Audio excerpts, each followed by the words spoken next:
Tēnā koutou and welcome to our final council meeting of the 2024 year. I'll just open us with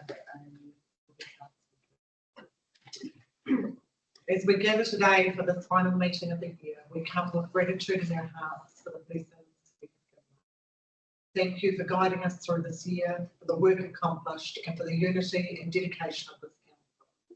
As we celebrate the season of hope, peace, joy, and love through the birth of your Son, we ask for your presence to guide our discussions and decisions. Grant us the wisdom to lead with fairness, compassion, and clarity, and the strength to serve the needs of those in our care. May the spirit of Christmas fill our hearts with kindness and humility as we close this year and step into the next. Help us to reflect the light of Christ in all we do and say, and may we continue to work together in harmony to build a brighter future for our community.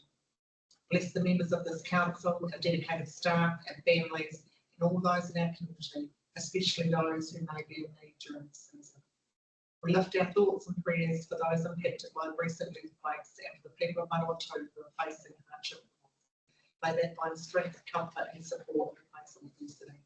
Bless those working to aid recovery efforts and may healing and restoration come to all those affected. Keep us safe and grant us peace in our homes. Right, we have no apologies, and I note and welcome Councillor Franklin joining us by Teams today. Don't have anyone present. Is there any notification of items not on the agenda? Yeah, Mayor Tracy, I've got one because it's my phone just keeps running hot, and that's to do with civil noise nuisance complaint and reverse sensitivity, and that's to do with that chipping well in Dannywood. We're losing probably real estate. After getting the road and all the rest of it put in place, we're going to have more people exiting Dannywood and arriving. Noise of that place. I was working at the other end of town yesterday, and it was still horrendous. I had mental cases. So I don't know when to log that. I'm just reading a short list here about how to go about it. So can we all list that, please? We'll just note that. It's just noting that as a trigger, but the chair said that this book is an update. Thank you. Declarations of conflicts of interest in relation to today's meeting. No. Right, confirmation of minutes. The minutes that are on page 5 of the council meeting for Wednesday, 27th November. Councillor John, seconded Councillor Gilmore. All those in favour, please say aye. It's carried. Page 5, page 6, page 7, page 8, page 9, page 10, 11, 12, 13. Move into the extraordinary council meeting held on the 11th of December.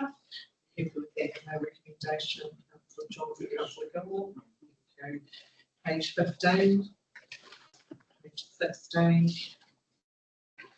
17, and page 18. Right, can I give a I don't got to clear conflict of interest with the MCI. Do you know that conflict? Councillor Gordon. Thanks, Ms. Tracy. So before we jump in, I'm happy to the sport here to minutes. I noticed that the minutes included in the agenda, just double checking whether they not sent. I sent a follow-up email this morning to ask if they can send through on Friday. So I'll put them on the website. And that can be included in the next meeting. Okay, the small company minutes have been moved by Councillor Gordon, seconded by those. Councillor Salmond. All those in favour, please say aye. Right, for page 2, page 19. 20, 21, 22, 23, 24, 25. So congratulations to a school party tour. All in terms of fabulous Christmas parades. Can I have a mover please for the committee board minutes that are on page 28? So if you read that, seconded, Tararua. All those in favour, please say aye. Right, page 28, 29, 30, page 31, page 32, page 33.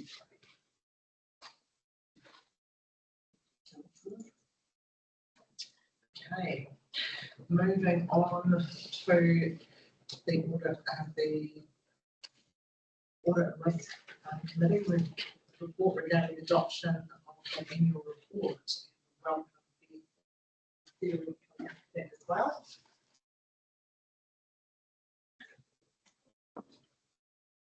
Apologies, you've just got me. That's okay.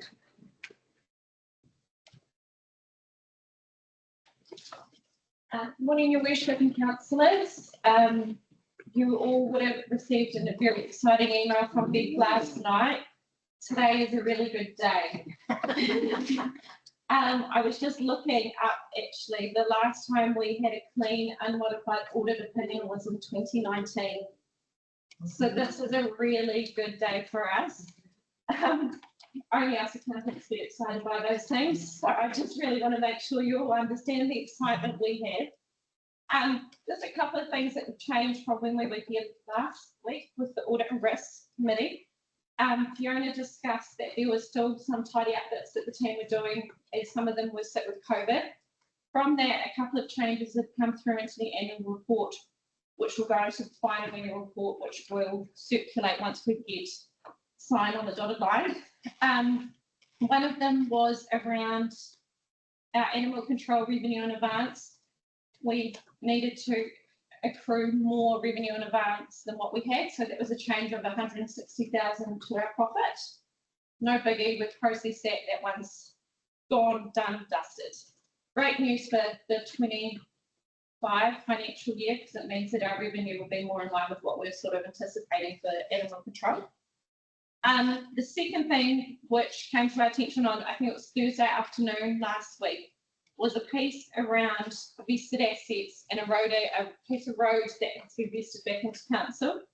There was a bit of toing and froing, and we've reached the conclusion that the piece of road should be recognised in our books. However, we have not done that, and it is an uncorrected misstatement in the letter of representation which was circulated. So a couple of reasons for that is we only got the value of the road from the team yesterday. We've not had it in time for us to get it into the accounts. It is not material, but it is a balance that is shown as an uncorrected item.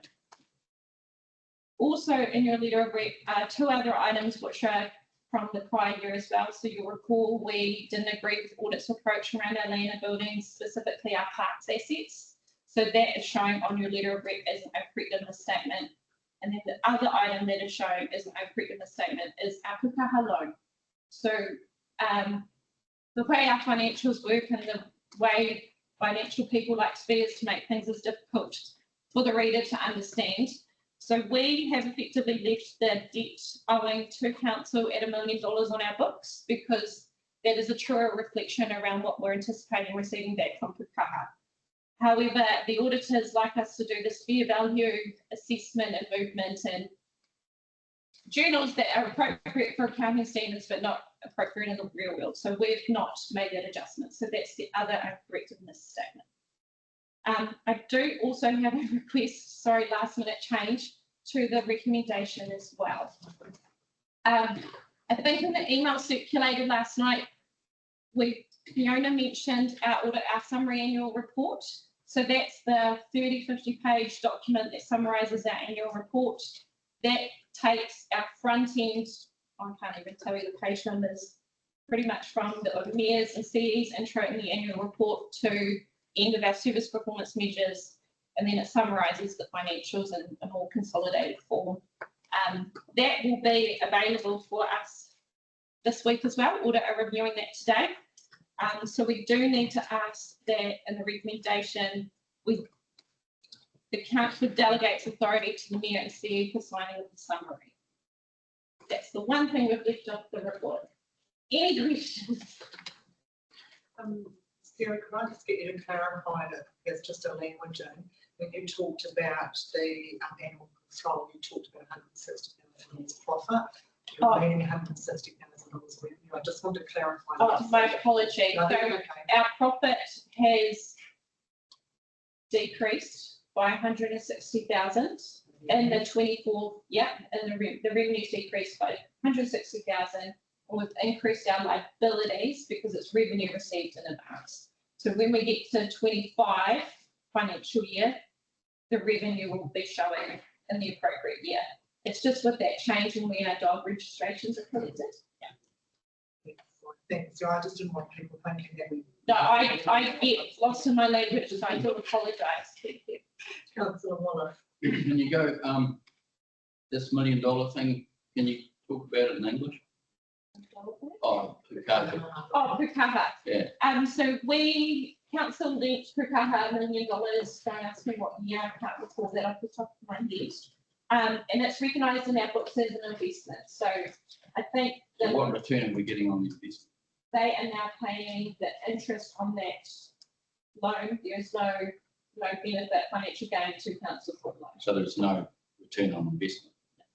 Thanks. That answers the question. Any further questions for Sarah?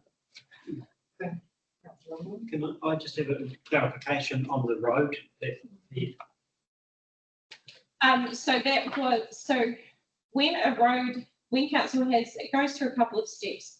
I've learnt so much around this in the last week, it's not even funny.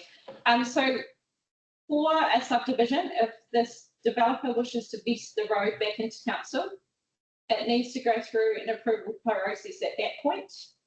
It then needs to be built in line with what the specifications that we put on our applications that go through the planning department. When the section 224 is issued, we've gone and inspected the road network and everything else that has been vested into council, and we say, yep, planning, you can go ahead and issue your section 224, which is us at that point accepting the vested asset back into council.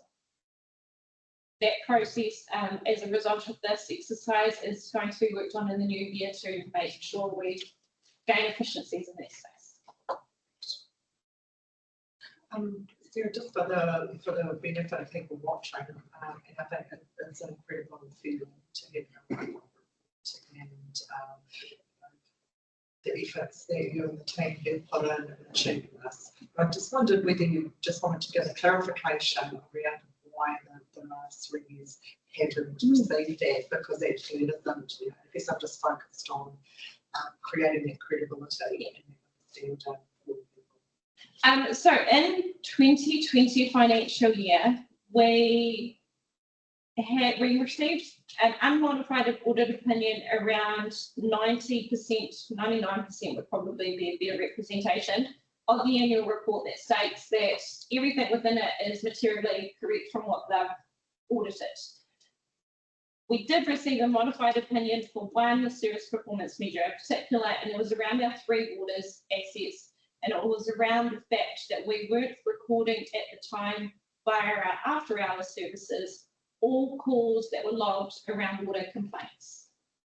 So that meant that until we were able to get that process rectified, prove that it had been rectified, and then have a comparative year with the issue still hanging in there, it's meant that we've had that same modified opinion since.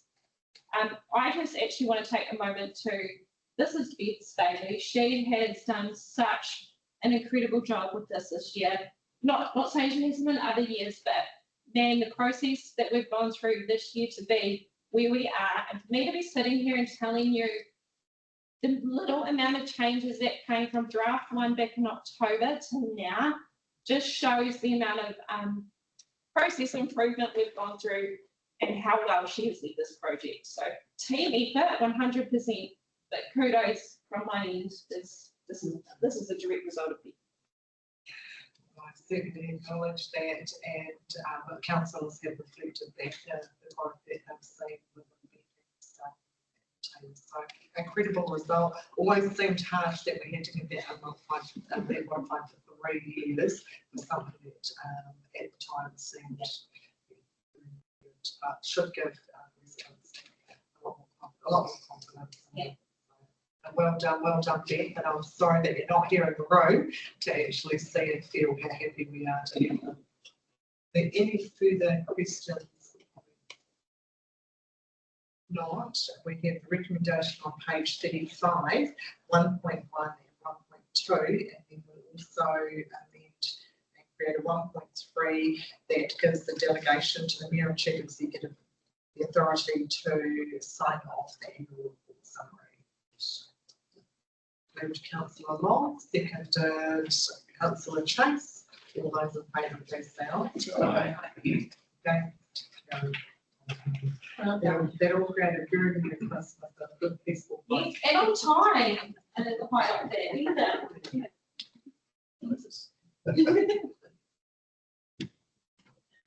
Right, okay, item 9.2, the progress on the direct debit issuing under the vacancy, so the Chief Executive will take that. Thank you, Your Worship, and good morning, everyone. I will take the report as read.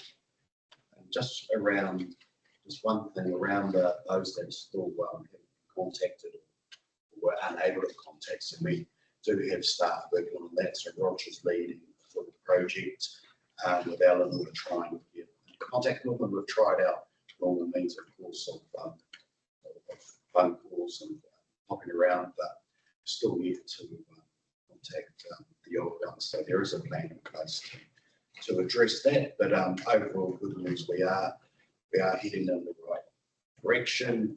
We're starting to see a bit of time happy to take. Councillor Ward. Thank you, Your Worship. In item number 5, where Rebecca has summarised all the reactions and how you're dealing with them, have there been many people engage a lawyer or the law centre to be able to assist them with this? I mean, or has it generally been, by and large, one-on-one discussions? I know in the early stages there was a lot of don't talk to the council, let us talk on your behalf, but what's the reality been, right? So yeah, you're 100% correct. It was the initial, we had a couple of edits from community, for example, and saying they were representing a couple of people. But I think generally, because of the replies we've had in our position on it, the process we will follow, I haven't received any legal challenges yet from anyone.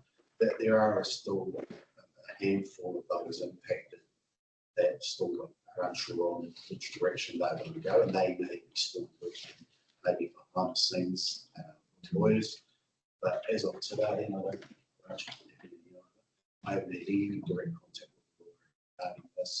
In fact, some of them that were unsure and they might have wanted that postponing policy initially, we did send out those as well, just in case, and some of those had come back and signed as well. So we're still getting those postponement policies coming in. So I think there was around 50 or 60 so far, but I know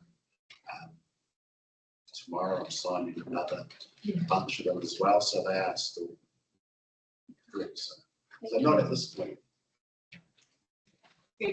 Councillor Gilmore. Councillor Wilson's one question. Yes, just from the 6 rate payments that we still need to make contact with. I guess that is quite the as a high priority.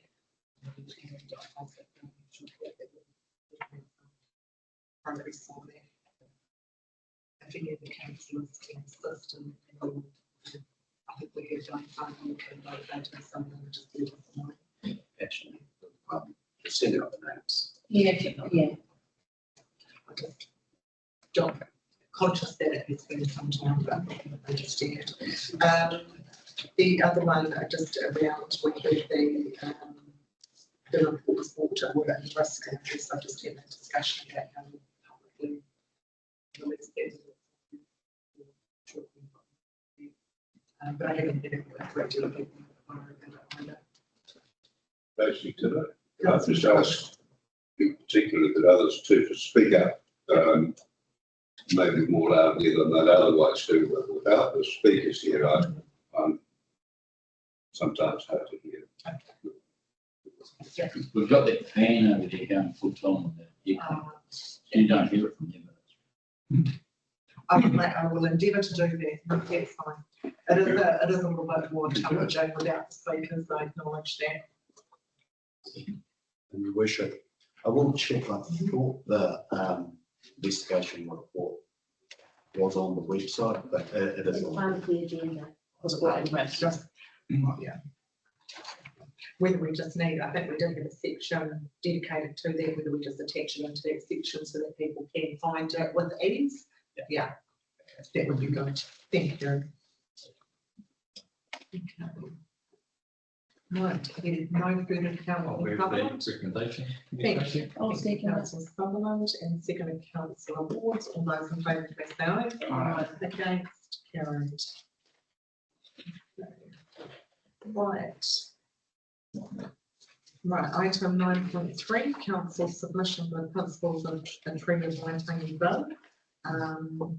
We've got Peter Windsor online, and this item was mentioned to me by both our iwi in regards to whether we would be making a submission. So Peter, did you want to run through the paper? Oh, well, I'm just on the outskirts of Mangatanoka, so I nearly made it. So, okay. sorry. I'll tell you what, you just drive into council and we'll move to the next item. Okay, thank you. That's Okay, great. thank you. All right. Okay, come back to that one, councillor.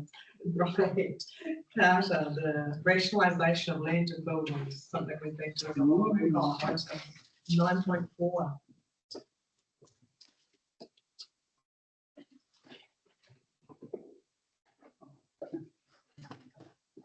Might be another cheap idea.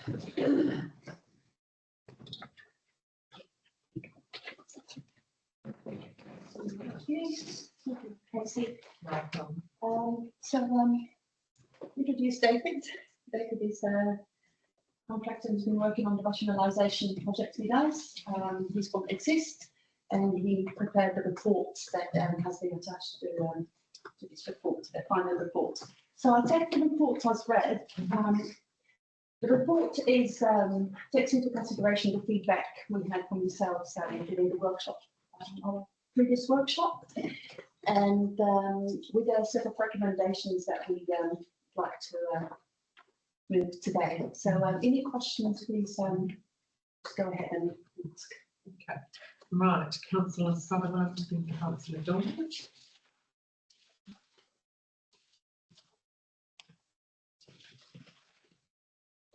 Do you have a question, councillor Sutherland? That's a office. Oh, no, because we can go next. Oh, sorry, we're dreaming away there. No, the only, just a quick to me,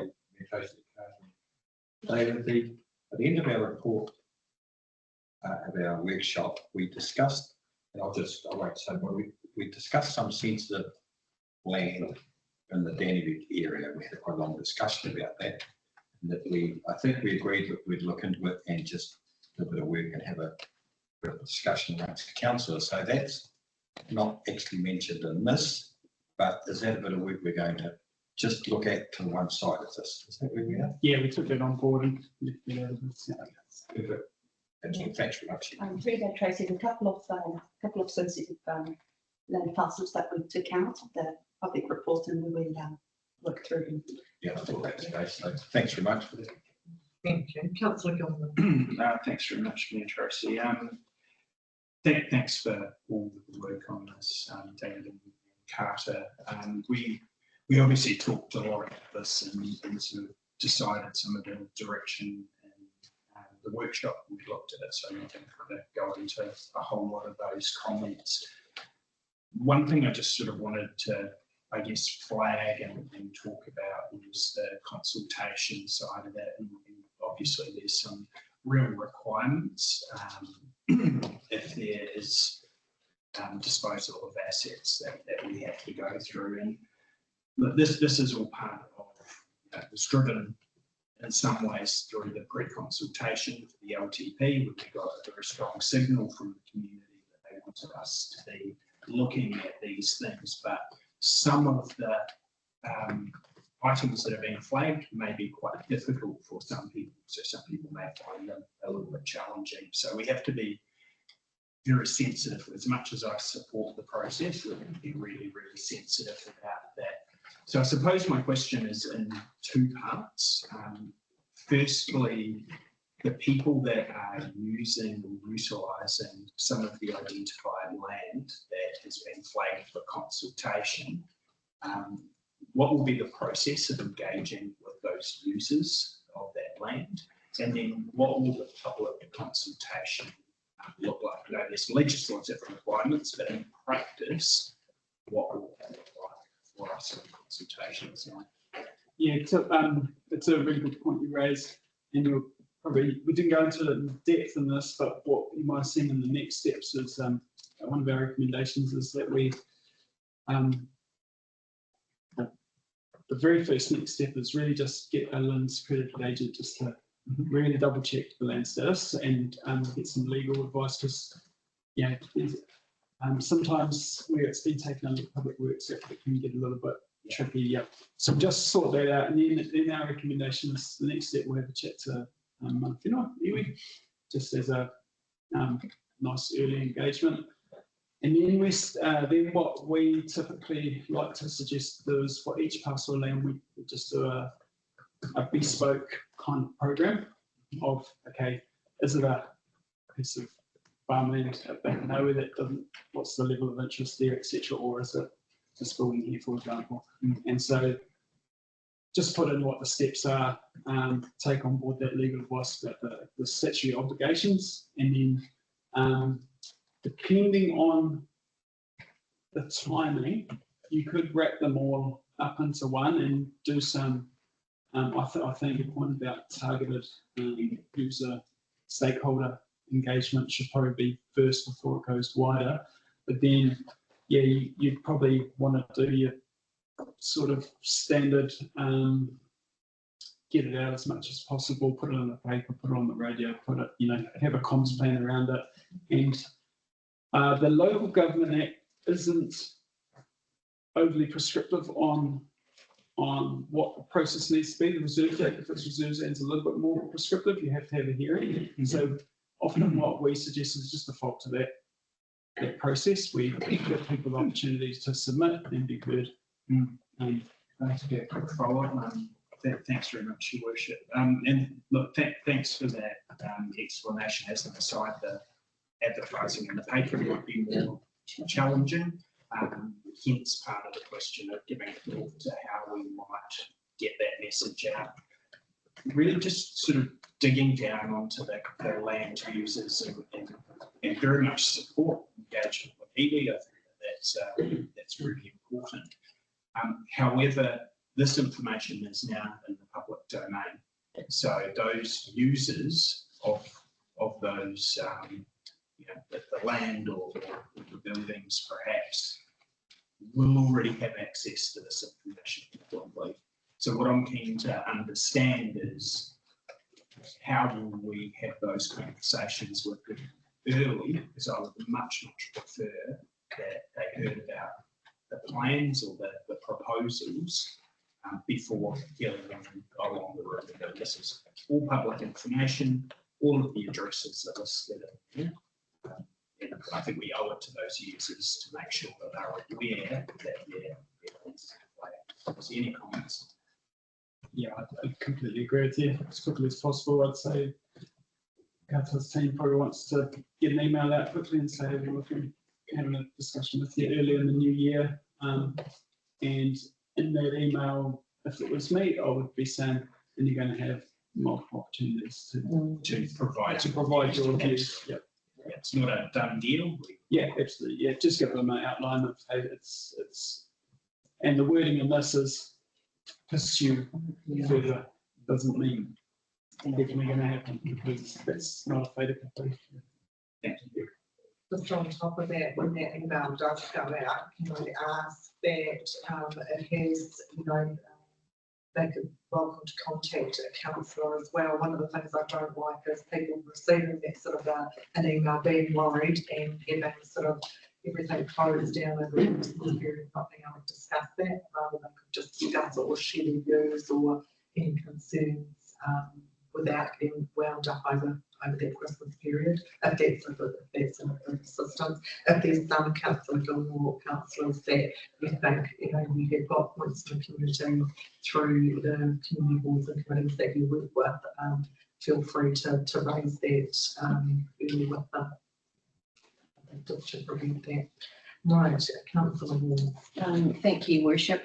Thank you, David. Thank you, Carter. I've been really looking forward to seeing some of the discussion around the options. Unfortunately, I wasn't at the workshop, so the question I have for both of you is very high level, and it might have been covered off in their workshop, so I do apologise. But I get a sense that if anything's associated with a domain board, okay, but I see here there is mention of at least one with an acknowledgement that there were two others that were possibly discussed. But I mean, given the complexity of how a domain board does what it does, do you see into the future a chance where it's not hands off a domain board, that we at council do have an opportunity to make some decisions along with the community about what's going to happen with some of those? So domain boards are a little bit of an anomaly, and I explained in the workshop that. I apologise. No, that's right. It's whenever I hear, as a parks person, whenever I hear domain board, I instantly the red flag goes up. Crown derived land.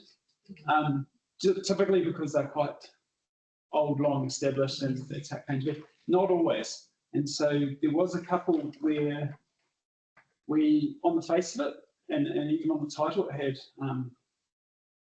whatever borough council or the old council, but there's a provision in the reserve that allows the local authority's name to be put on the title, but it still was derived from the Crown. So it's just one of those admin things that's a little tricky. And then we found way deep down in the archives a Gazette notice that so typically you can expect them to be Crown derived land, and so it's not that just because it's a domain it's hands off, it's the fact that it's actually not council's land to dispose of.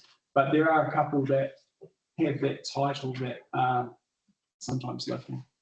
And just supplementary, Your Worship, so the recommendation of engaging a Lynn's dive down may assist with that. Oh, 100%, yeah, and we're pretty confident with most of them. It's just when it comes to disposal, it's really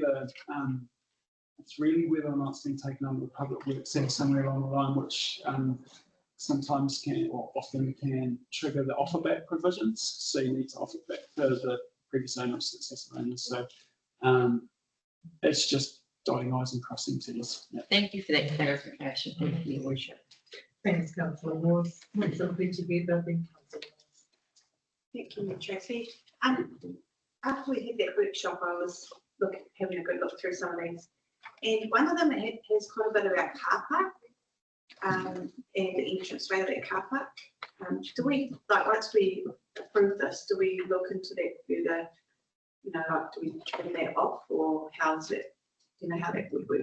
You can do for sure. We actually, I think, previous to the workshop, we were sort of on the fence and said maybe we might want to hold on to that one, but the direction was saying that we can probably, lose that. But that one's a prime one where you could survey that off if you wanted to, and maybe as part of those, and maybe the next step in this is when those individual kind of disposal plans are created, they come back to council for sort of final approval. Maybe that's the way to do that. And then, yeah, otherwise you could make the recommendation now that you might want something that obviously surveying adds a cost to the process, but I assume that particular property would be relatively valuable thing. Council said survey costs. Yeah, I just think that it's probably something we just need to look at with it.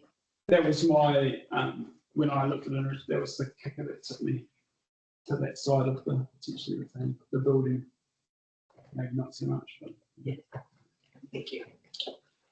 Thank you. Councillor Wallace.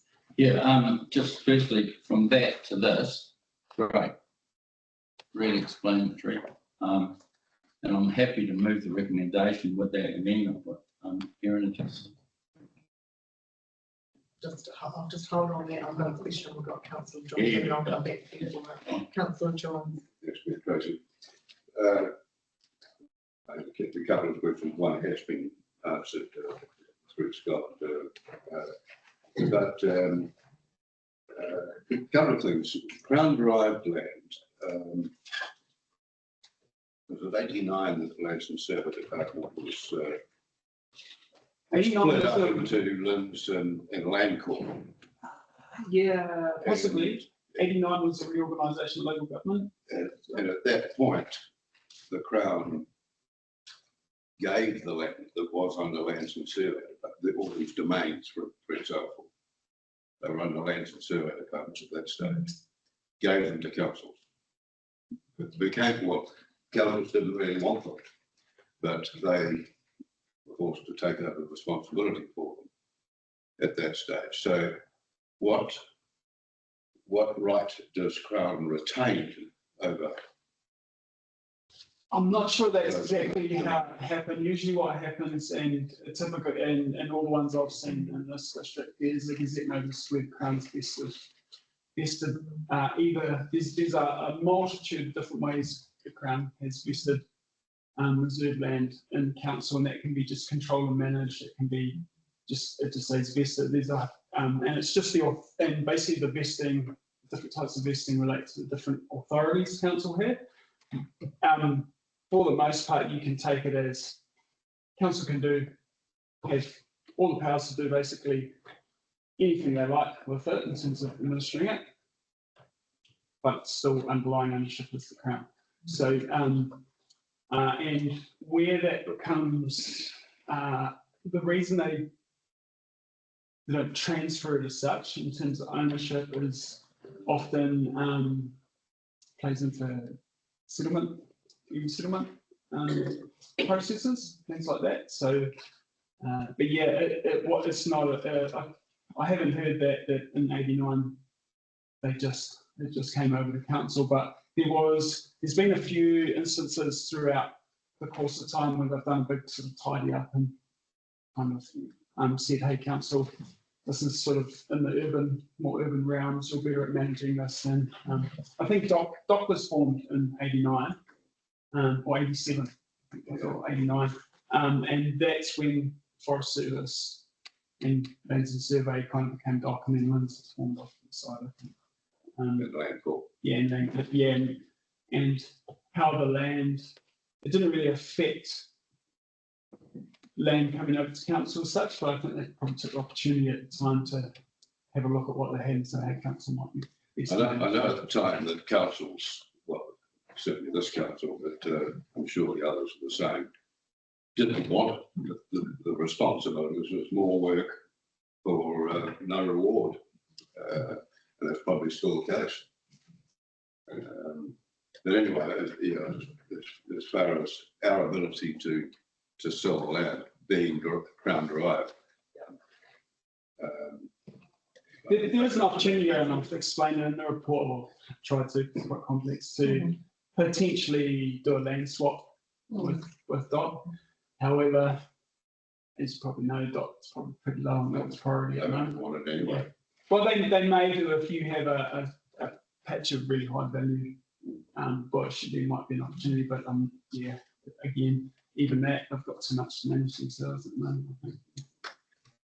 And just the other thing, Tracy, 1.7 that the council agrees to reducing insurance cover to demolition only policies of those products. I think that's excellent. Exactly what we should be doing. Thanks, Councillor Johns. I think the comment that I had written beside 1.7 is just that we do have a need, I think, to communicate that with the community so that they understand that actually the insurance policy is demolition only, it may not be brought back the same, and then everyone's expectations are clear. So I had that one noted, but also just when we talk about the detailed disposal plans, will they come back to council? What do they look like? And I think it's part of it, just having the community understand that. Because when we're talking about disposal, there's, there is one here at Pakeatoa that residents will be very interested in. That is, as does the Pakeatoa Town Centre and the service centre here look at changes. So I just wondered, will they come back to the council meeting and what might they look like? Probably haven't put a lot of thought into that at this stage, but what I probably would suggest is that, I think before you put anything out to public notification, I think it'd be a good idea for staff to bring back that and get the council's approval to put it out publicly. That's typically what you do in a, particularly for reserves, you come and ask for permission to put a draft down and put something out. So I think that'd be a good chance to maybe bring those, and you may not, it might be a suite of 3 or 4 that are ready, and then maybe, when the next one's ready. So that'd be a good process. No further questions. Mr. Councillor Wallace has moved the recommendations on page 15 from 1.1 through to 1.8. Interesting. Could I just ask some clarification? I understand Councillor Wallace wanted an amendment, he mentioned. There was suggestions. I think that the amendment that Councillor Wallace was looking at will come through with the detailed disposal plan. That's the way I. No, I just wanted to double check because I think we needed more information. I will note that one because I think that is part of the conversation that we do need to have. Thank you. Councillor Pettigrew, second that. So moved by Councillor Wallace, second by Councillor Pettigrew. All those in favour, please say aye. Thank you very much. It's a very thorough work. And one of that's been carried out at speed since we consulted with all the which is pleasing. Apologies for not wearing a tie. Can I ask one quick question on that, what we've got in here? That what Erin was talking about, so that whole park there, is that lot right through, that's all owned by the Borough Council? Is that correct? The park right through there with the old, is that all council land? Just looking to the. Is that when we're talking about needing a set up? Yeah. There's 2 other lots above that. So that is all council land. Yes. So that's quite a good free usage for the development of Dannyburg. Well utilised. Oh, I totally agree. Yeah, no, but that's what I'm saying. Other considerations we have to take into consideration, don't we? Yeah, and I think that would show clearly through those disposal plans. Yes. Yeah, it's Cool. necessary. No, because on that drawing there's only one highlighted. Thank you. Good point to note. Okay. Right, welcome, Peter. Thank you. We'll head back to item 9.3.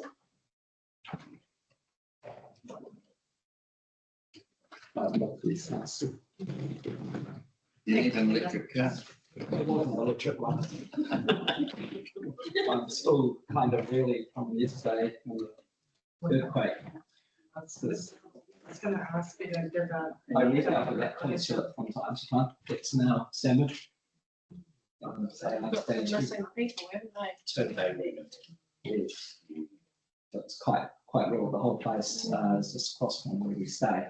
Like I'm saying, I could throw a rock at the window of that building. That's For councillors that don't know, we've actually had the mayor of Port Vila come through to our council, and he was that has worked for a long time with Port Vila and FLR2 through local government and assisting them. So it was pretty hard to watch yesterday, and even watching the footage of that sort of few thoughts here to what we have experienced. So very tough on you, Peter, and I'm sure they'll reach out to you too. Kia ora, everyone. Morning. Morning. Interesting. So this report is triggered as a measure of significance because we have our treaty partnership requirements placed on us in the legislation currently. But we've also got our partnership agreements, our memorandum of partnerships, which I've highlighted in this report. The point, if we go back to how policy submissions are made, that are we able to influence the decision? Do we have capacity? And what is the significance to us as a council? It's not our decision to pass this bill. It's before Parliament, so it's not actually the decision that we have to make. It's a decision around whether there's value in providing a submission, which is due over the break, essentially, which means that we need to decide before Christmas whether we want to do something about this. Given that it's got no cross-party support and that Parliament's not likely to allow through the second reading, that could be a moot point. And in saying that, we've still got our relationships with both iwi, who both participated, I know, to people to Parliament recently.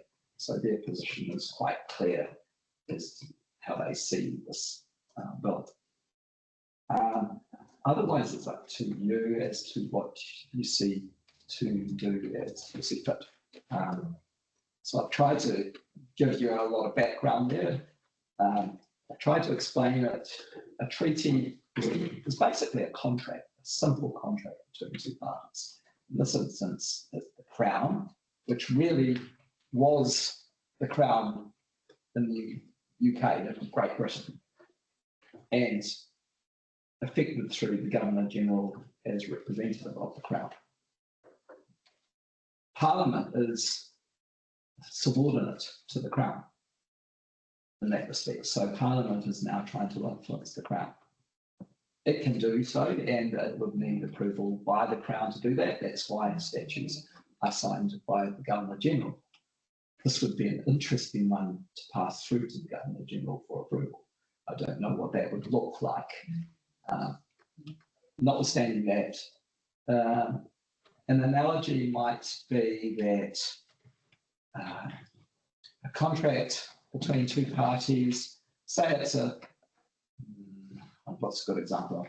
Supermarket selling food to a customer and the supplier of the food to the supermarket. So the contract for getting the food to the supermarket is between the supplier and the supermarket.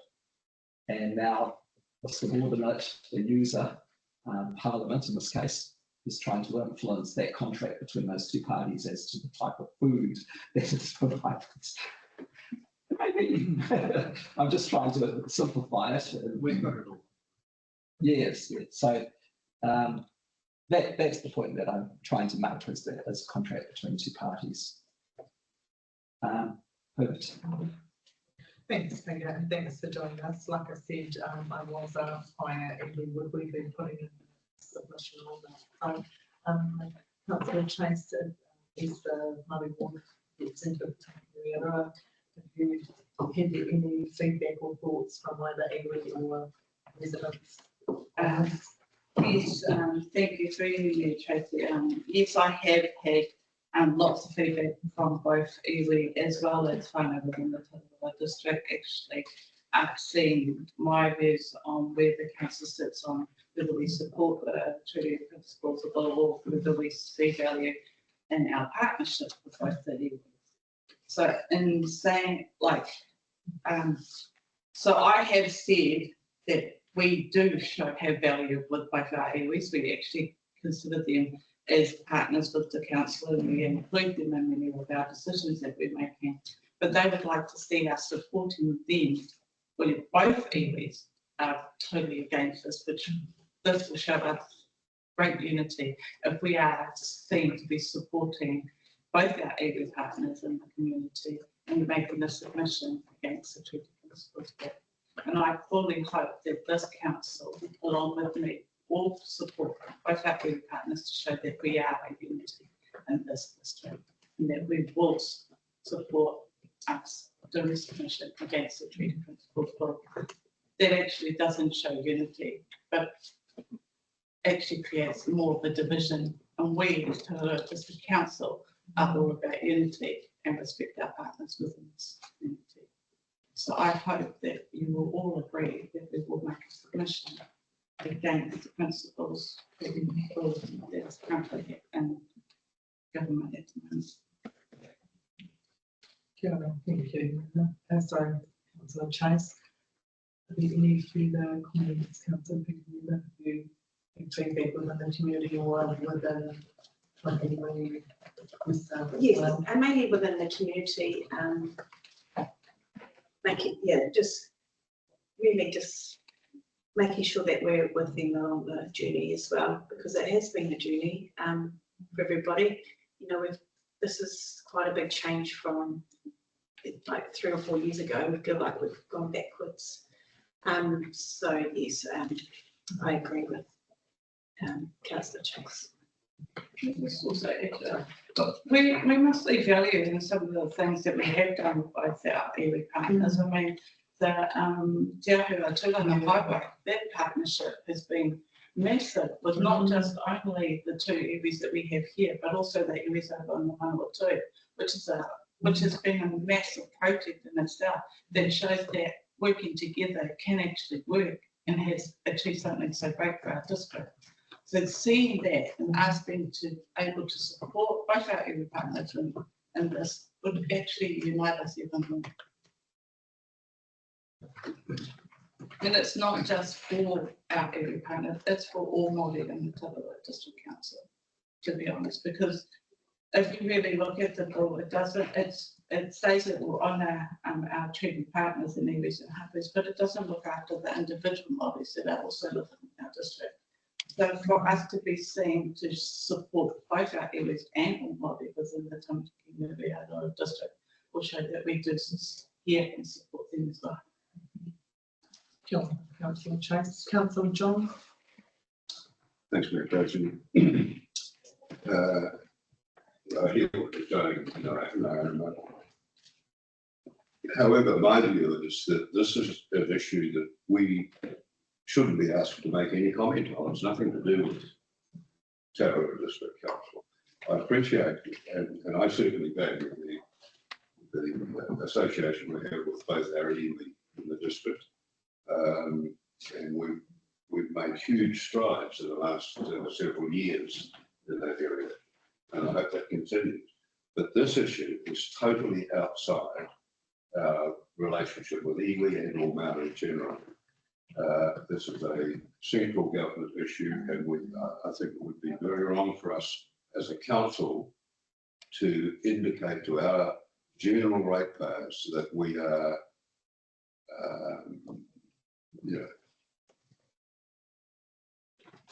suggesting that we are opposed to this bill, because there's a whole lot out there that aren't opposed to it. We're just going to make trouble for ourselves. There's no benefit, and the bill's not going to go anywhere. There's no benefit to us in making a submission in support of the bill, and I would oppose the motion. Thank you, Councillor Johns. Councillor Gilmore. Thanks very much, Your Worship. Well said, Councillor Chase. And I also had some sympathy for Councillor Jones's discussion. I was a little bit surprised to see this pop into the agenda, because I know that as a council, we haven't had any discussions about that. And I was also a little bit concerned about how much detail was in there, showing how much time. And I appreciate the very considered report that's been created, but it would have taken a considerable amount of time. And I reflect a little bit on a saying that Your Worship mentions regularly is focus where your energies should go. And the reason I say that is not because this bill isn't important, it's because this bill has no hope of becoming law, has no hope. Councillor Johns mentioned that we shouldn't declare a position. I have sympathy for that, but interestingly, every party in Parliament, bar one, has declared a position on this bill. Every single party. The Coalition, National, has declared a position saying that they think the bill is flawed, as has New Zealand First, Labour, the Greens, Te Pāti Māori. All parties have said that they will not support this bill to second reading.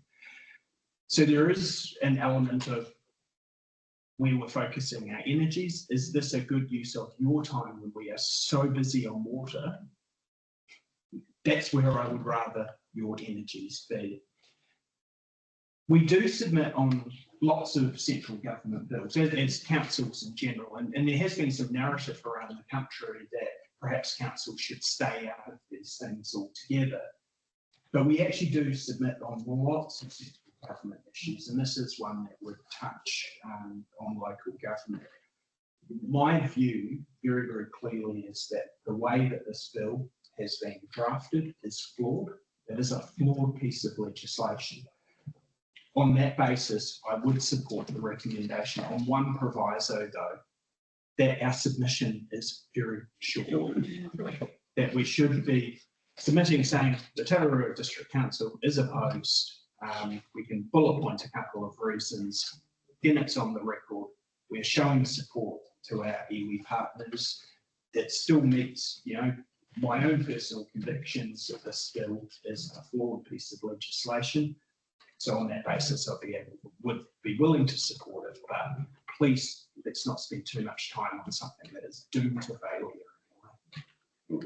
Okay, thank you, Councillor Gilmore. And I'm pretty sure Peter, in preparing this, utilised documentation from others that we did lead in this game. That wasn't the case, in my understanding is correct. I started at 4 p.m. and finished at 8 p.m. 4 hours. Councillor Long. Very new here, Tracy. My understanding was that this was not going through Parliament after the first reading. So I have taken no notice of it, thinking it was a gimmick. So I don't actually know what the aim of the government was to put this through. So could I have a quick overview of what their aim is? Is that possible? Because we'll invite all of my MPs to choose some of that that's not mind to comment on.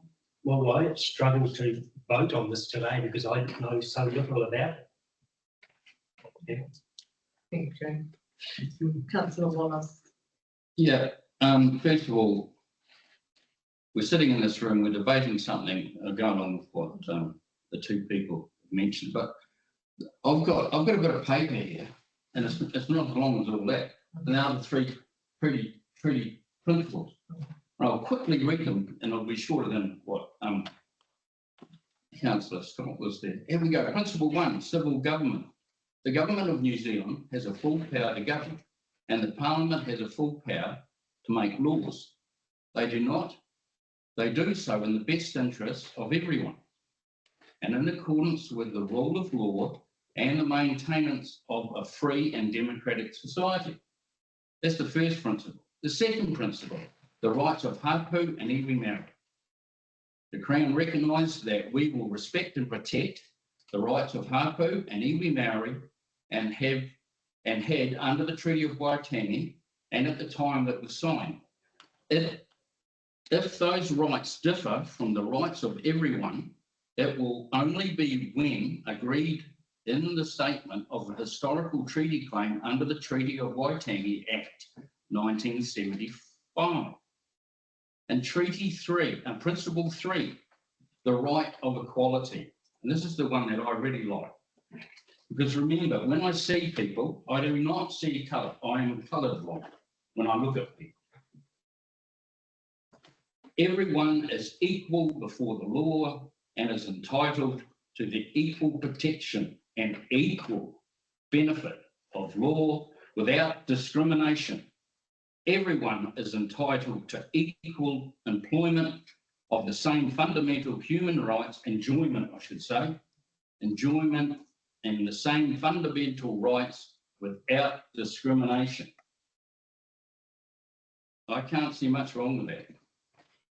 I will not be voting whatever we're doing. I'm against. We're one race, we're one people. So what's the government trying to change? And Councillor Long, I don't have a question, but so Councillor Walls has made a statement. I'll go to Councillor Gilman's question and I'll come to you. Walls. thank you. Thanks very much, Your Worship. Very, very quickly, respond to Councillor Wallace, because it's very hard to argue with some of those points. I think where some of the discussion has been on this bill is whether this bill is the right way to be achieving some of those aims. And to double check with Peter, who has spent half a day working on this report, there was some discussion in there about perhaps some of these questions would be better answered at a constitutional level. The Prime Minister has certainly talked about his belief that those principles that Councillor Wallace has talked about is addressed on a legislation by legislation piece, which allows individual consultation on each of those items, which I think as a council is something that we should welcome. But your views on these issues, which are important issues, there is a strong view by many in Parliament that these would be a constitutional issue or a legislation by legislation. So through your worship, it's something that former Prime Minister and Attorney General Geoffrey Palmer campaigned on for years to create a constitution to enshrine those rights in there. The problem I see is that this act is trying to adjust the content, not the Bill of Rights, which could be a mechanism or could be enhanced into an actual But is that your legal opinion or what? Or your opinion? That's my understanding of the situation. That's the problem we've got. And all of it, that's why it doesn't have cross-party support. So if they attack it from a constitutional point of view, then I think it would be a stronger argument, for sure. We've got a lawyer in the room that we could refer thoughts on. I have discussed it with Peter and I support this report. Thank you. Right, I'll just go, Councillor Long, we'll go to you, then I've got Councillor Sutherland and Johns. I would put my hand up. Oh, sorry. So my simple question is, what is the government trying to change from what Councillor Wallace said? So, pretty worship, Peter. So they're looking at redefining the principles. So what Councillor was read out is the current principles. They are the current principles. So what is presented in front of you is to oppose changing those. Well, sorry, it's looking at opposing maybe Peter can jump in there, but it's It's not what you That's need. the proposal. Is that the That's proposal? the proposal. No, So, councillor Long, I recommend that you read the paper. I have read. What's more? Article 3. So councillor Sutherland. Thanks, Peter Tracy. My view is quite inappropriate here to be discussing the bill. Yeah, correct. And I think people who don't understand it or have read it or whatever, it's not what we're here for. We shouldn't even be having a discussion.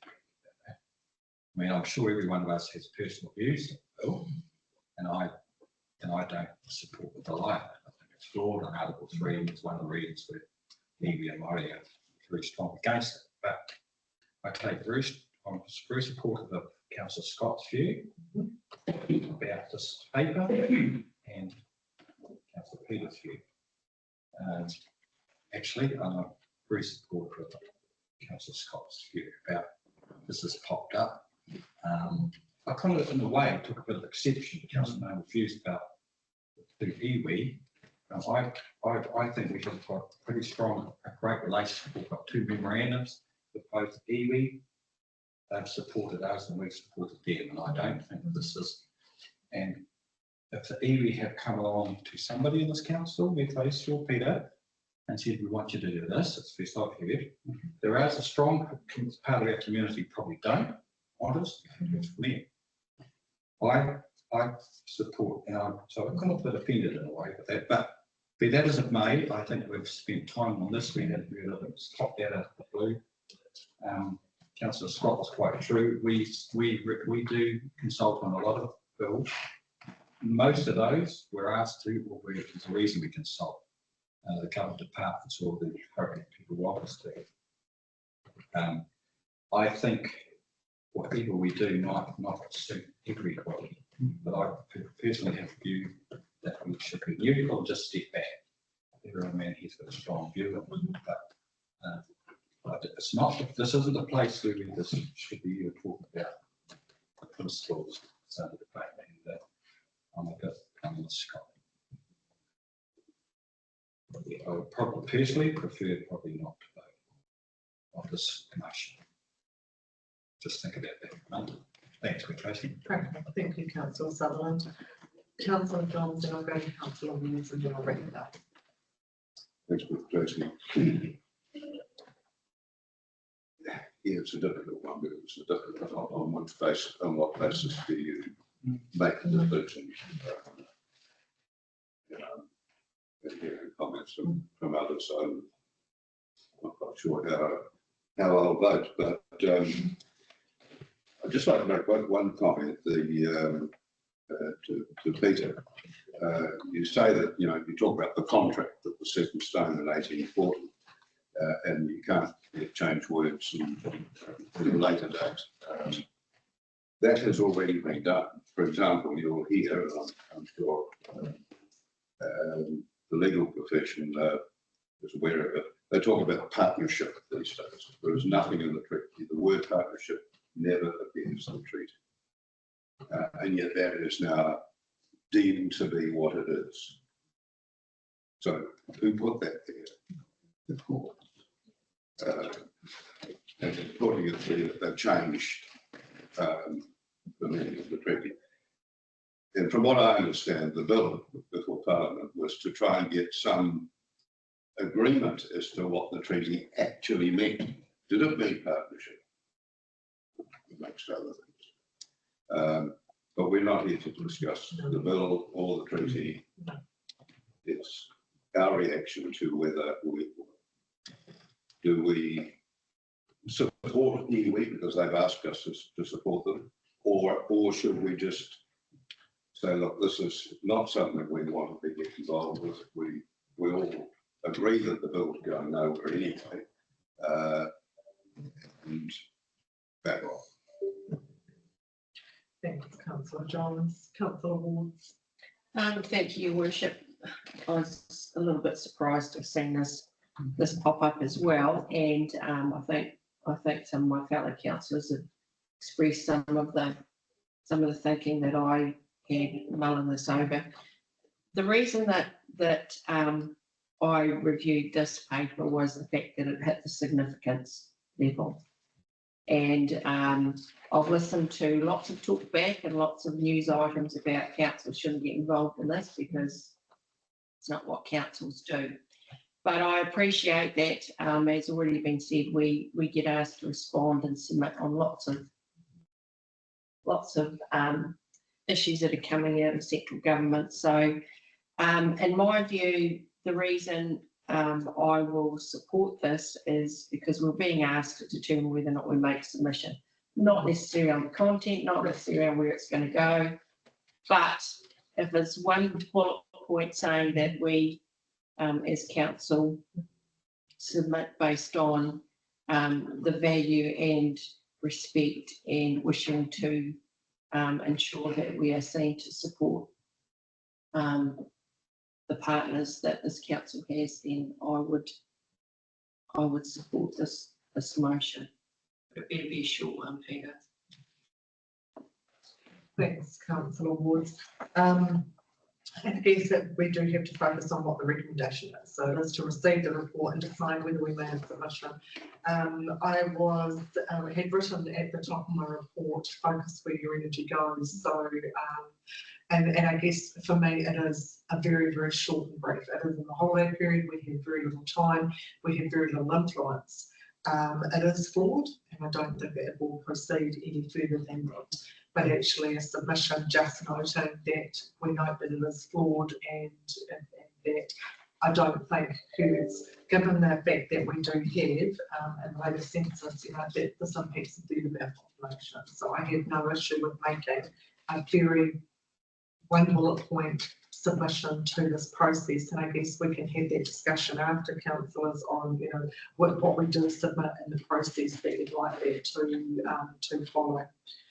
So I'm happy to support that we do submit on it, but very, very briefly, I'm happy to put those what that is exactly out, and we can even discuss it if you like later today, and we'll put that into the correspondence so everyone can see that. But it isn't a view one way or the other. It is just noting that this is a flawed process.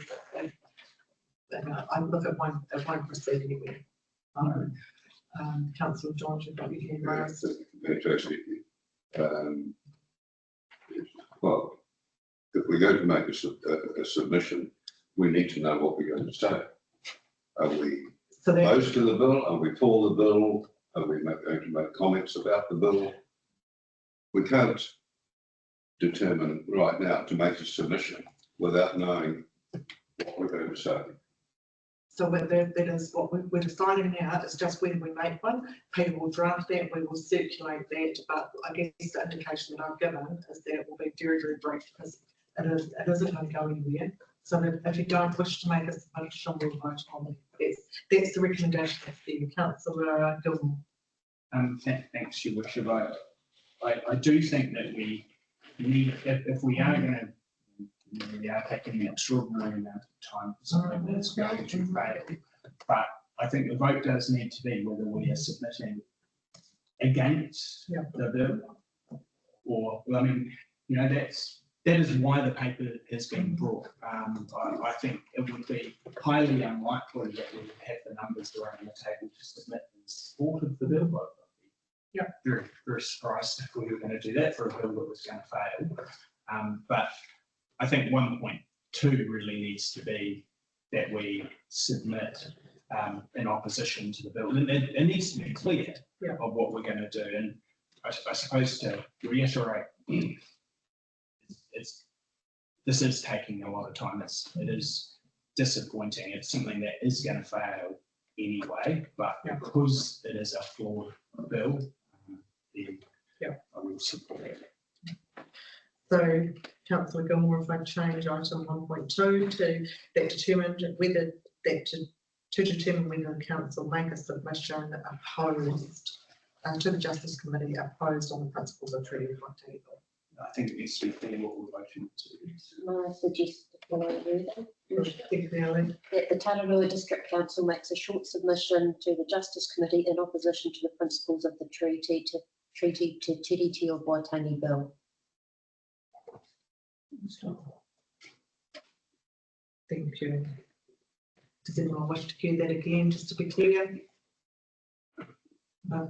Okay, all those in favour, please say aye. If I can just get you to raise your hands, that might be easier to ventilate. Oh, sorry.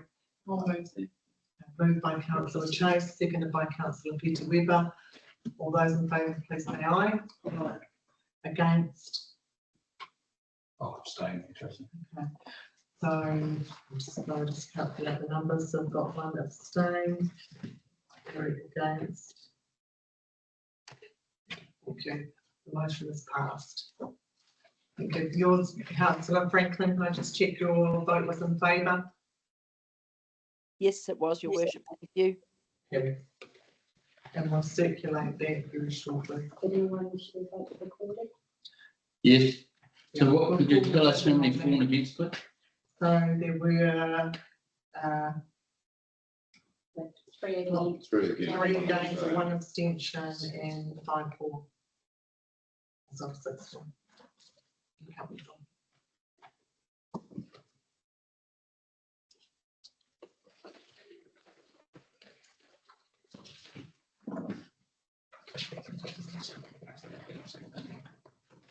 Right. Okay, with that, we might adjourn for a quick cup of coffee and rest up. Thanks. That on board, Ellen? Yeah. Thank you. Right, we come back at 11.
Thank you, Kelly.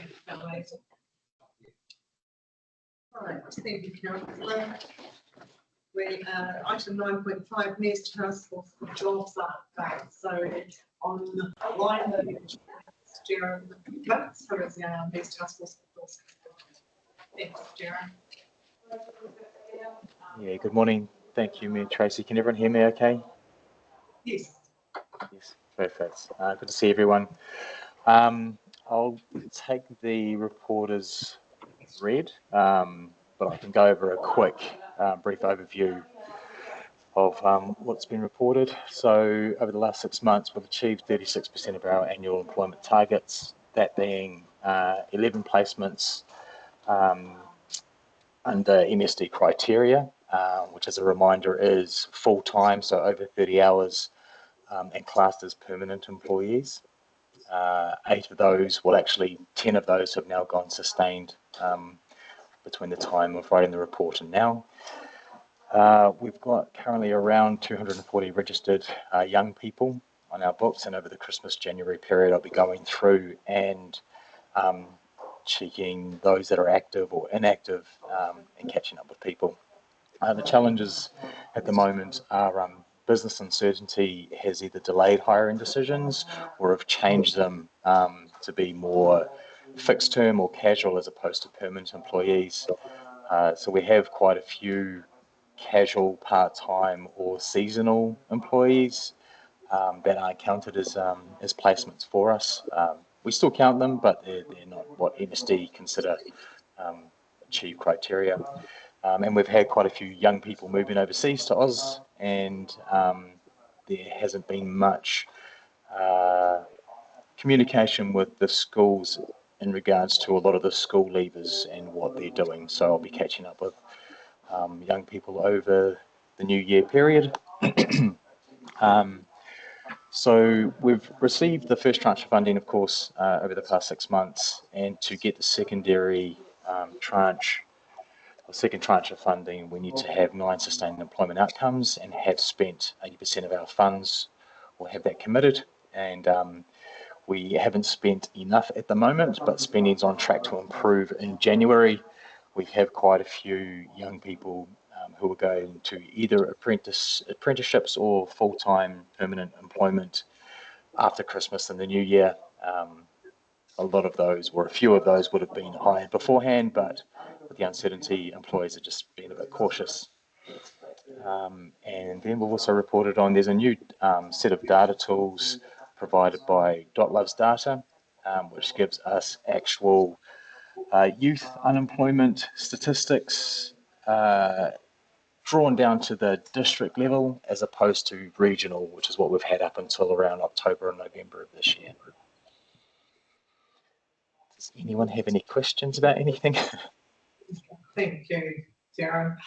Councillor Woods and Councillor Gilman. Thank you, Worship. Can you hear me, Darren? Yeah, some of you are a bit garbled, but I can hear you fine. No change there then. I apologise, Darren. But very interested in the report. I do like to be able to understand the outcomes that are being produced. I think you've covered off my question around the risk with that second tranche funding, that if we don't, get up there, but hopefully that will be covered off.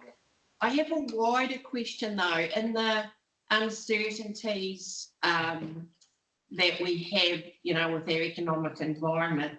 Are you noticing any particular sectors, be it fishing or be it agriculture, where you are finding more challenges trying to place people in permanent roles, whereas, maybe 18 months, 2 years ago, that wouldn't have been an issue? Yeah, I think not so much industry as much, but the smaller employers definitely are more likely to hire a casual. I've had, so I've got engineering apprentices, plumbing apprentice that have been hired on, say, fixed term or casual contracts as opposed to permanent straight away when there was more support and more certainty around the workflow that was coming up. But in general, just across the board, it's just a bit quieter is all. Yeah, not any industries as such specifically. Thank you, Your Worship. Councillor Gilmore. Thanks very much, Your Worship. First of all, Jaron, thank you very much for the report, but most importantly, thank you for all the work you do in this really important space for our young people. The work you do makes a real difference, and we see that and we recognise that. So thank you. My question that either to you, Jaron, or perhaps through to Your Worship, is a bit of a follow-on from Councillor Ward's is looking at funding, but it's, I suppose, looking at that a little bit wider. This sector with funding is facing some pretty significant challenges in different projects, definitely impacting our district, but nationwide. Has there been any indication of what funding might look like going forward and going past 2025? And do we have any concerns about that? Thanks, Councillor Gilmore, and that's something that Mayor's Task Force for Jobs has been pushing for and actively involved in conversations with the Minister, who is very pleased, you know, it is a priority, but also pleased with the results that are being achieved, but also needs that data to go through to prove to Cabinet the value in that. But yes, as of yesterday, a contract came through for the following 26, 27 years worth of funding. There has been a slight reduction there, but like anything, people are looking for that. Following that, that case will be but very much seeing value locally as well. So I was really pleased to get that sent to myself and Brian. Haven't had any conversations around what that looks like. Yeah. Very good news, thank you. Yeah, fantastic. Councillor Sutherland. Thanks, Mayor Tracy. Just a question through to yourself and perhaps Jaron. The 3.1, is that 240 registered Rangatahi, the Mayor's Task Force for Jobs? One. Secondly, is that a lift from the previous year? Yes, yeah, we're always signing more people on. I think the challenge is to figure out how many of those 240 are either actively looking for work. Sometimes it's hard to get a hold of certain people, as you can imagine. So yeah, I think year on year it's always increasing. It's just a matter of how many we can help and how we do that. Yeah, I couldn't give you a percentage as to how much it's increased.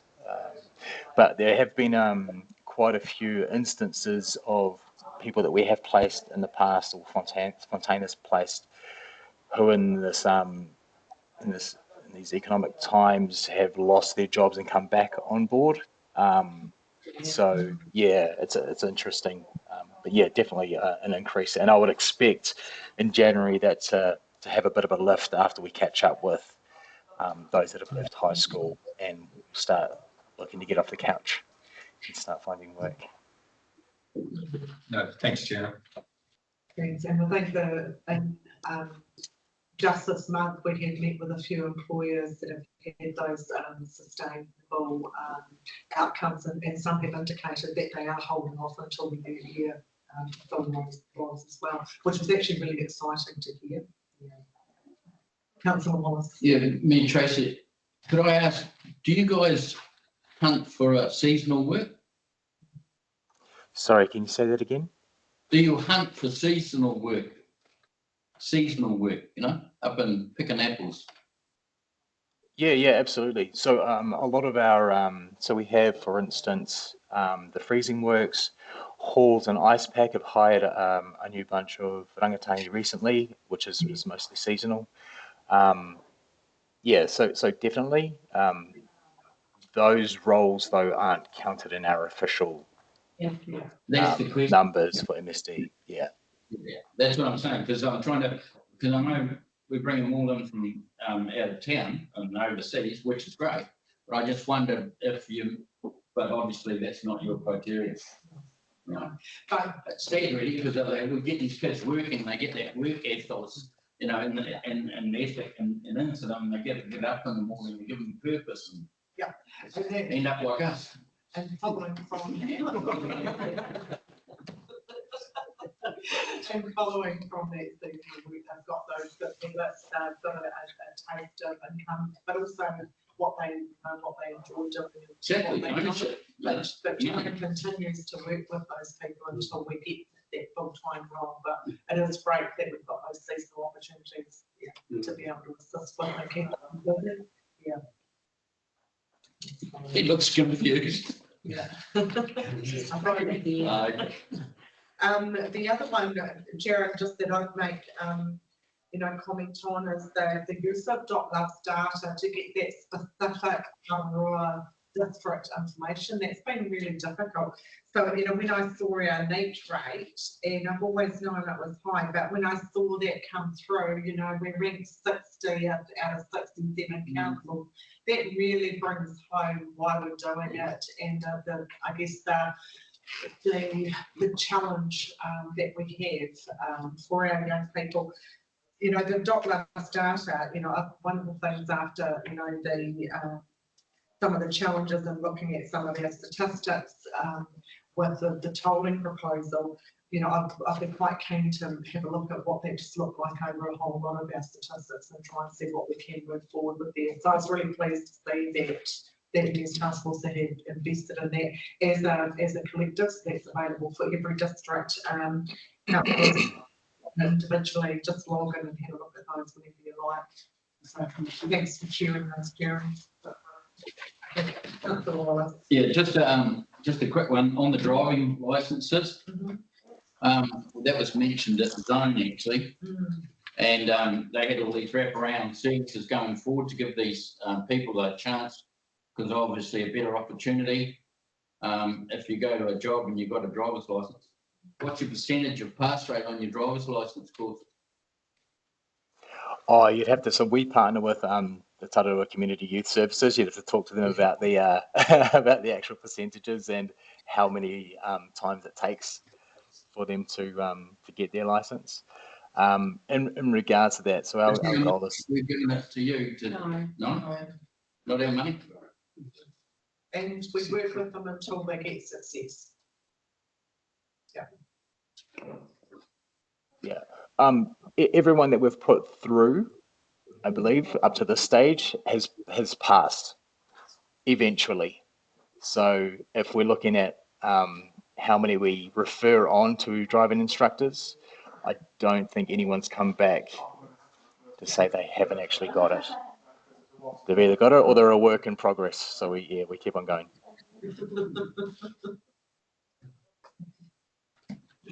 Thanks, Darren. It's always pleasing to see how happy they are when they've got that. The recommendations on page 103, I'm happy to move that. I have a seconder. Thank you, Councillor Gilmore. All those in favour, please say aye. Against, Karen. Right. Item 9.6, scripts and parks. Thanks, Sharon. Martha.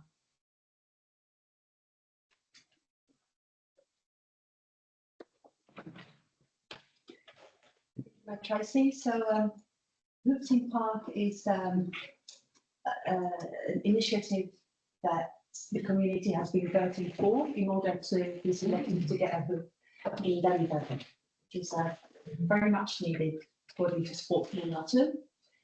So I'll take the report as read, and the recommendation really is just around if Dunedin is selected, then we are able to go and work with the community. And I think they've already got a location for the hoop if we are successful. So it's just allowing us to work with the community to get it installed. Happy to move the recommendation, and I voted. I voted. Yeah. Don't tell anyone I've done it 2 times. Well, I just have a question, though. Yeah, so do I.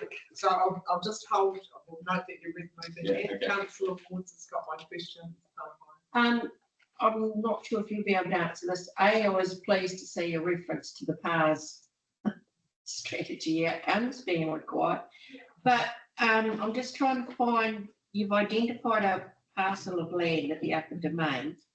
Is there any unexpected consequences of if we got the funding and it went there, long-term strategically, are we impacting on use of that space that might be identified for something else? It's just my question of unexpected consequences of us getting excited about popping this court there, but further down the track, perhaps that we might dig it up because of something else. Through that, Tracy, perhaps I might be able to help me out here, but my understanding is that the location that you have in mind has been chosen, taken into consideration. That's particular. Yes, yes. You're going to speak on behalf of DMC.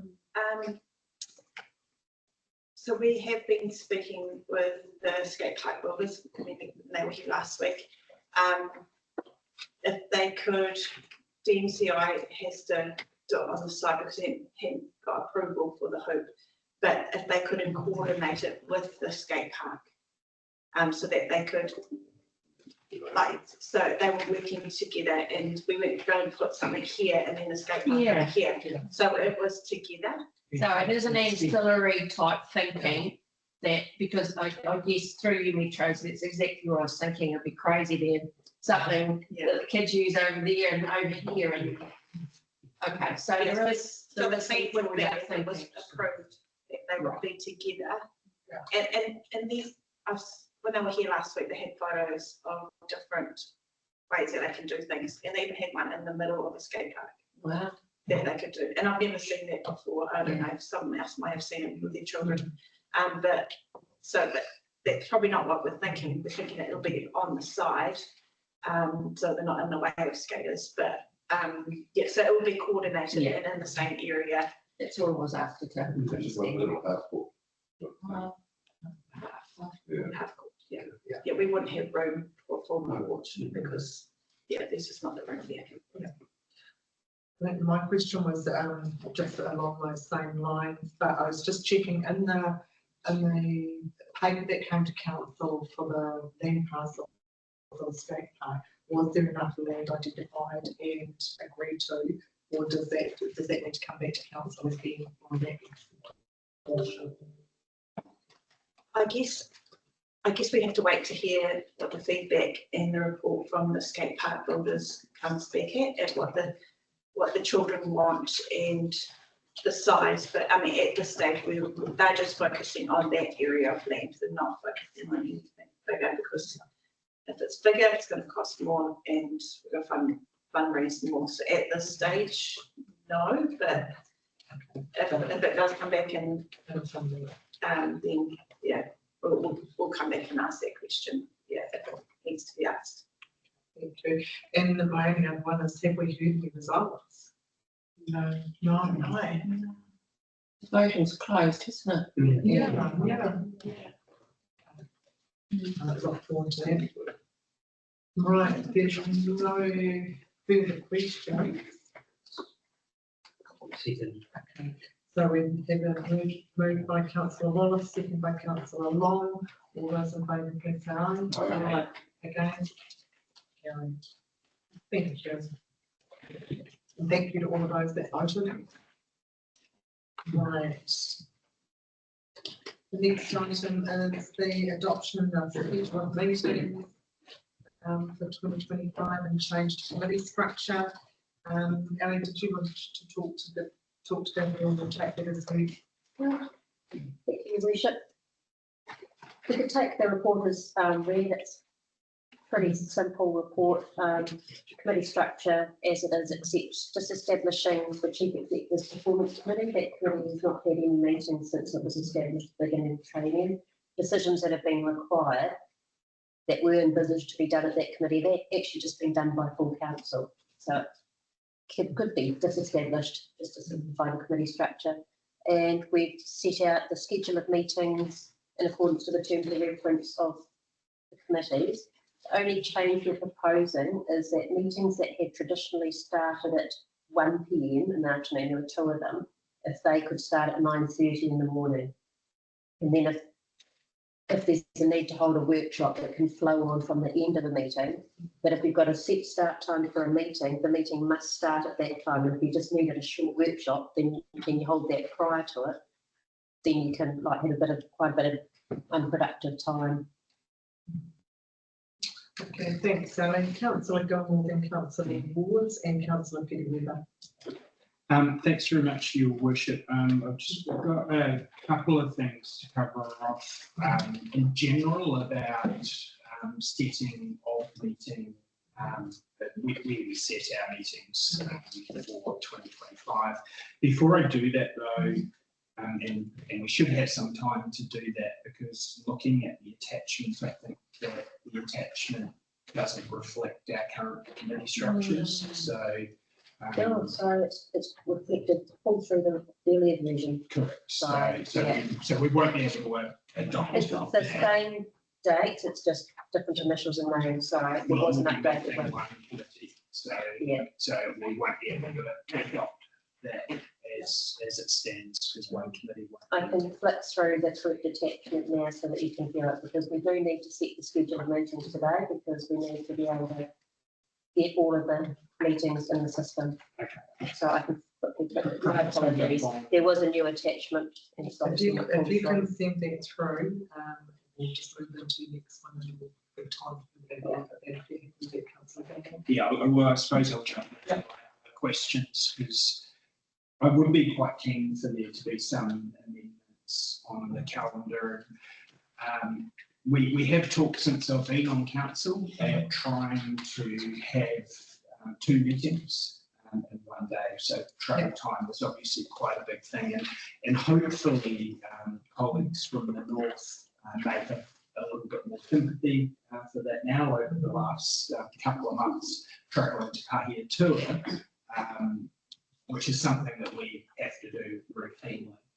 And I think when I had a look there, travelling for half a day, and then see the next day there's another meeting, travelling for half a day, my preference would be, if I'm going to drive, I mean, that's an extra hour of my time to get to the meeting.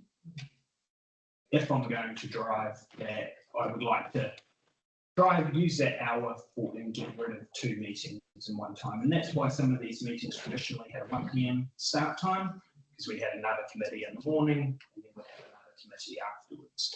There was also a request, I remember, when we had a look at our meeting schedules, that we have a day for council as a Wednesday.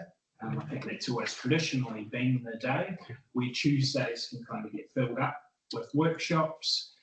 But I've got to say, I've found this year really, really tough and really, really challenging with meetings.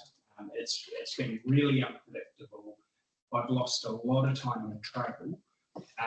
I physically haven't been able to work one of my jobs this year at all, because of where the meetings are all set. So I know that there could be some difficulties with staff of organising meetings, but I actually think that this table needs to set some expectations when it comes to meetings. How do we make it as predictable as we can, and how do we minimise travel time as much as we can? Otherwise, I'll probably need to declare in worship that, similar to how some of the northern people have struggled to get to meetings, I will be utilising Zoom a lot more if we're not able to go. Teams a lot more if we're not able to do. Thank you, Councillor Gilmore. Very good comments.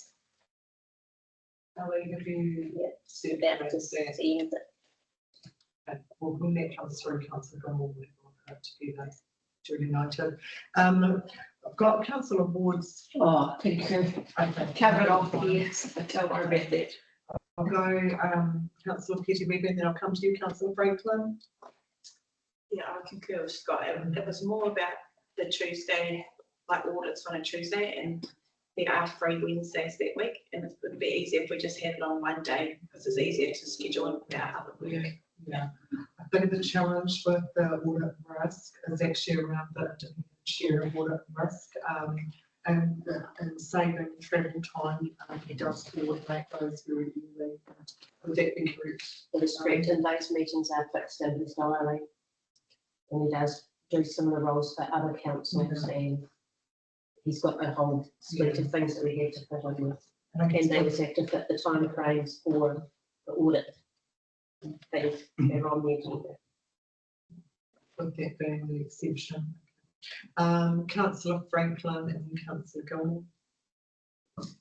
Thank you, Worship. I'd just like to, I don't like ditto comments, but I absolutely concur with both Councillor Scott and Councillor Erina. And it has been a challenging last 12 months with meeting times. And I think perhaps Northern Ward councillors will appreciate that more, having now had the shoe on the other foot and they're having to travel and we're hobbling down the road.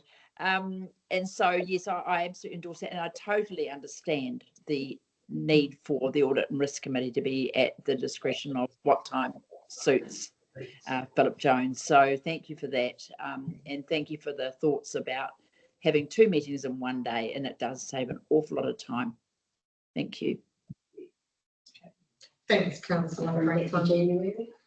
Shall we rework the proposal? Could we rework the schedule and bring it back to January meeting? Yeah. We'll just pull the January meeting as a specific one off. I'd be grateful. Okay, thank you. Councillor Gilmore. Tracy. Okay, Councillor Sutherland. Thanks, Tracy.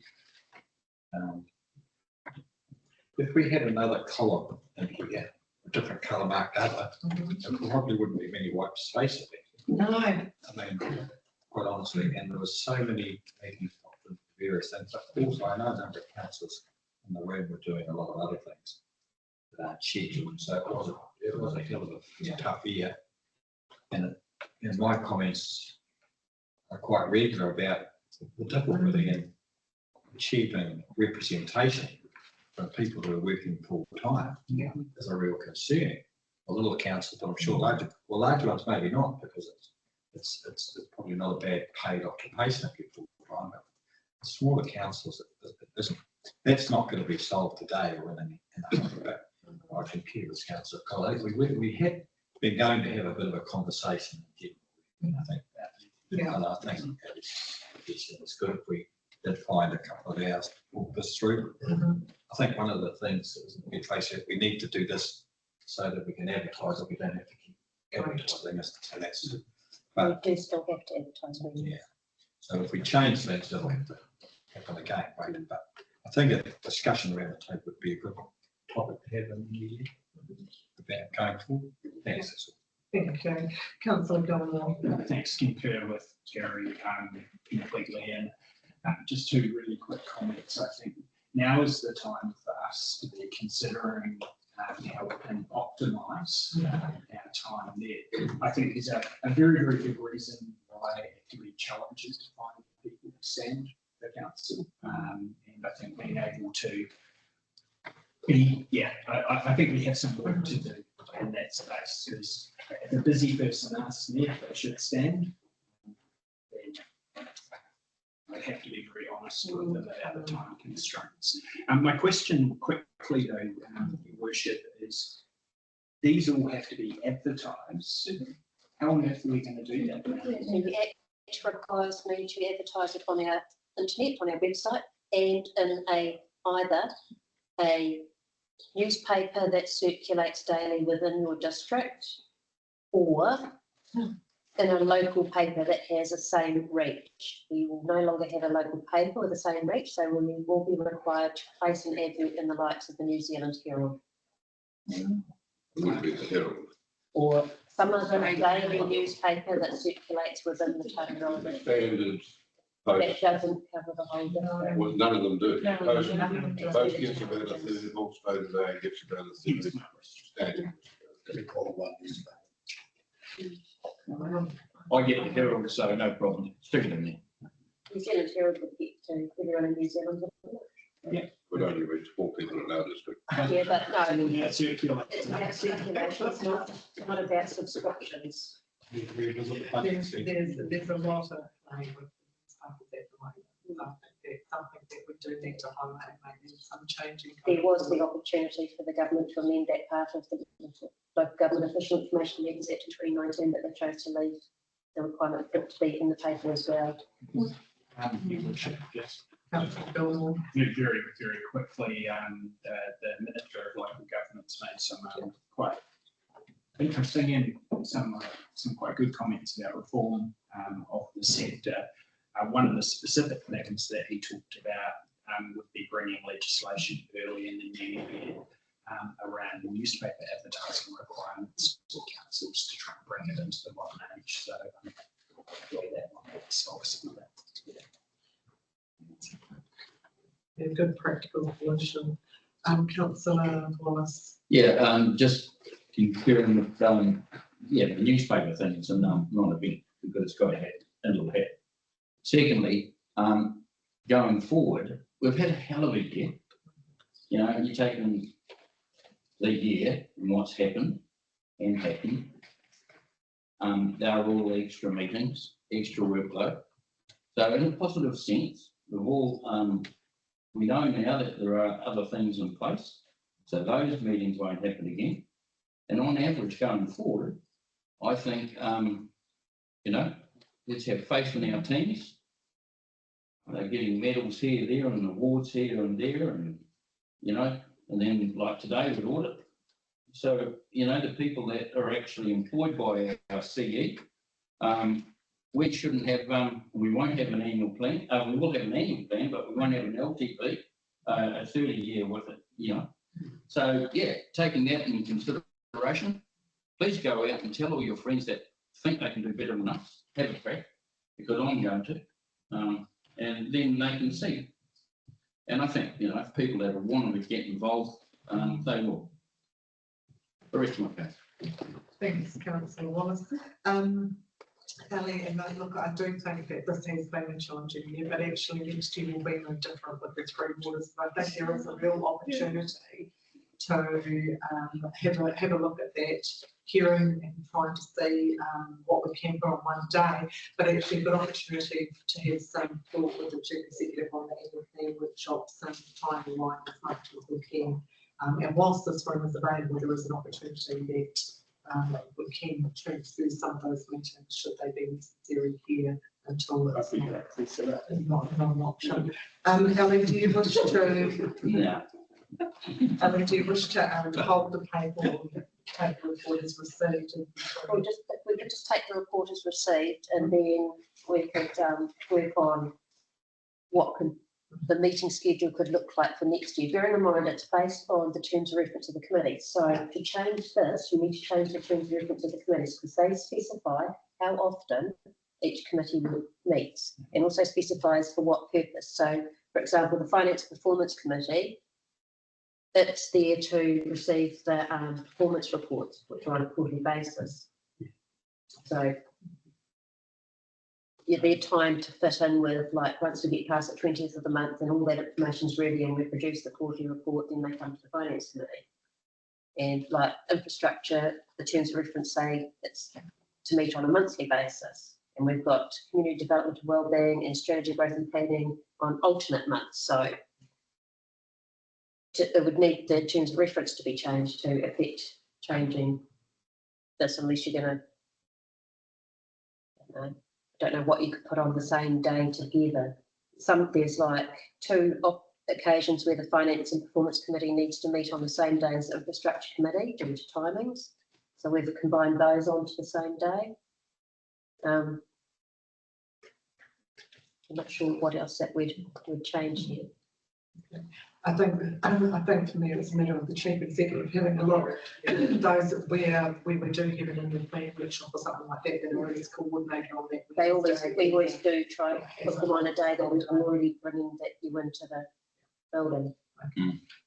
And that's what we did last year with the long-term plan. It was try and make the workshops after a committee or council meeting. Thanks, Ellie. Sorry, Councillor Gilmore, do you have your hand raised? No. I imagine that. Councillor Wallace. I like this, please. I'll move it. The calendar. Can we do that? No, so Ellen, if the agreement is that we're just going to receive the report and then we'll bring that back Make sure that that's how we all end up. And I'll work with the chair to come around to make sure we get through that. Is that the agreement, councillors? Yeah. Yes. Okay. So can I have somebody move that we receive the report? Councillor Wallace move to receive the report, councillor Chuck second, all those in favour of the Okay. Carried. Right, requests for information under the Local Government Official Information Act 9.8. Any comments on that? It's been a busy year of information requests, a lot more than the previous year. Is there any comments I should make? Absolutely, absolutely. Does anyone have any queries on that report? Councillor Gilmore? Thanks very much, Your Worship. More of a comment through to Ali of thank you for the work that you do and the transparency that you bring. As someone who has, for the first time in my life, had some experience in sending official information act requests through the government departments. I'm still waiting on a few to come in, but I may be appearing on a multiple request sheet somewhere. But knowing the level of transparency when I have a look through of the information that you provide versus what I've received from a government department or what has been redacted and what I haven't received, I think should hold us in really good stead as a council. So the contrast was glaring, but I thank you for the work that you do, because all of that is very, very significant amount of time, information and professionalism. So thank you. Thank you, Councillor. Thanks, Councillor Gilmore. I fully concur with that. The transparency and the timeliness is excellent in comparison to what I've experienced, and the extensions and the reporting and having everything treated like that.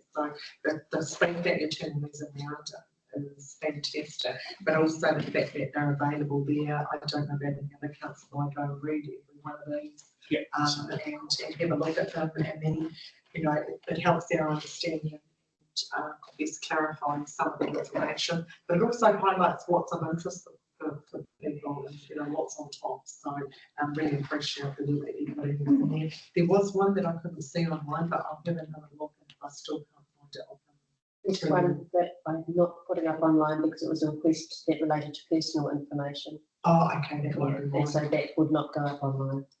Thank you.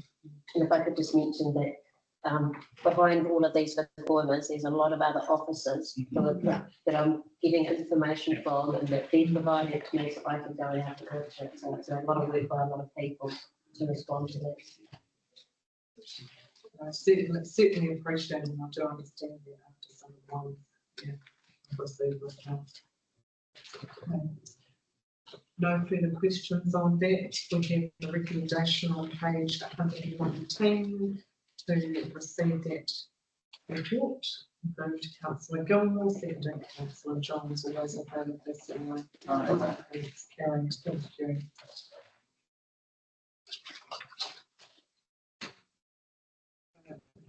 Councillors, and move on to item 9.9, which is the 9.9, the road closure request.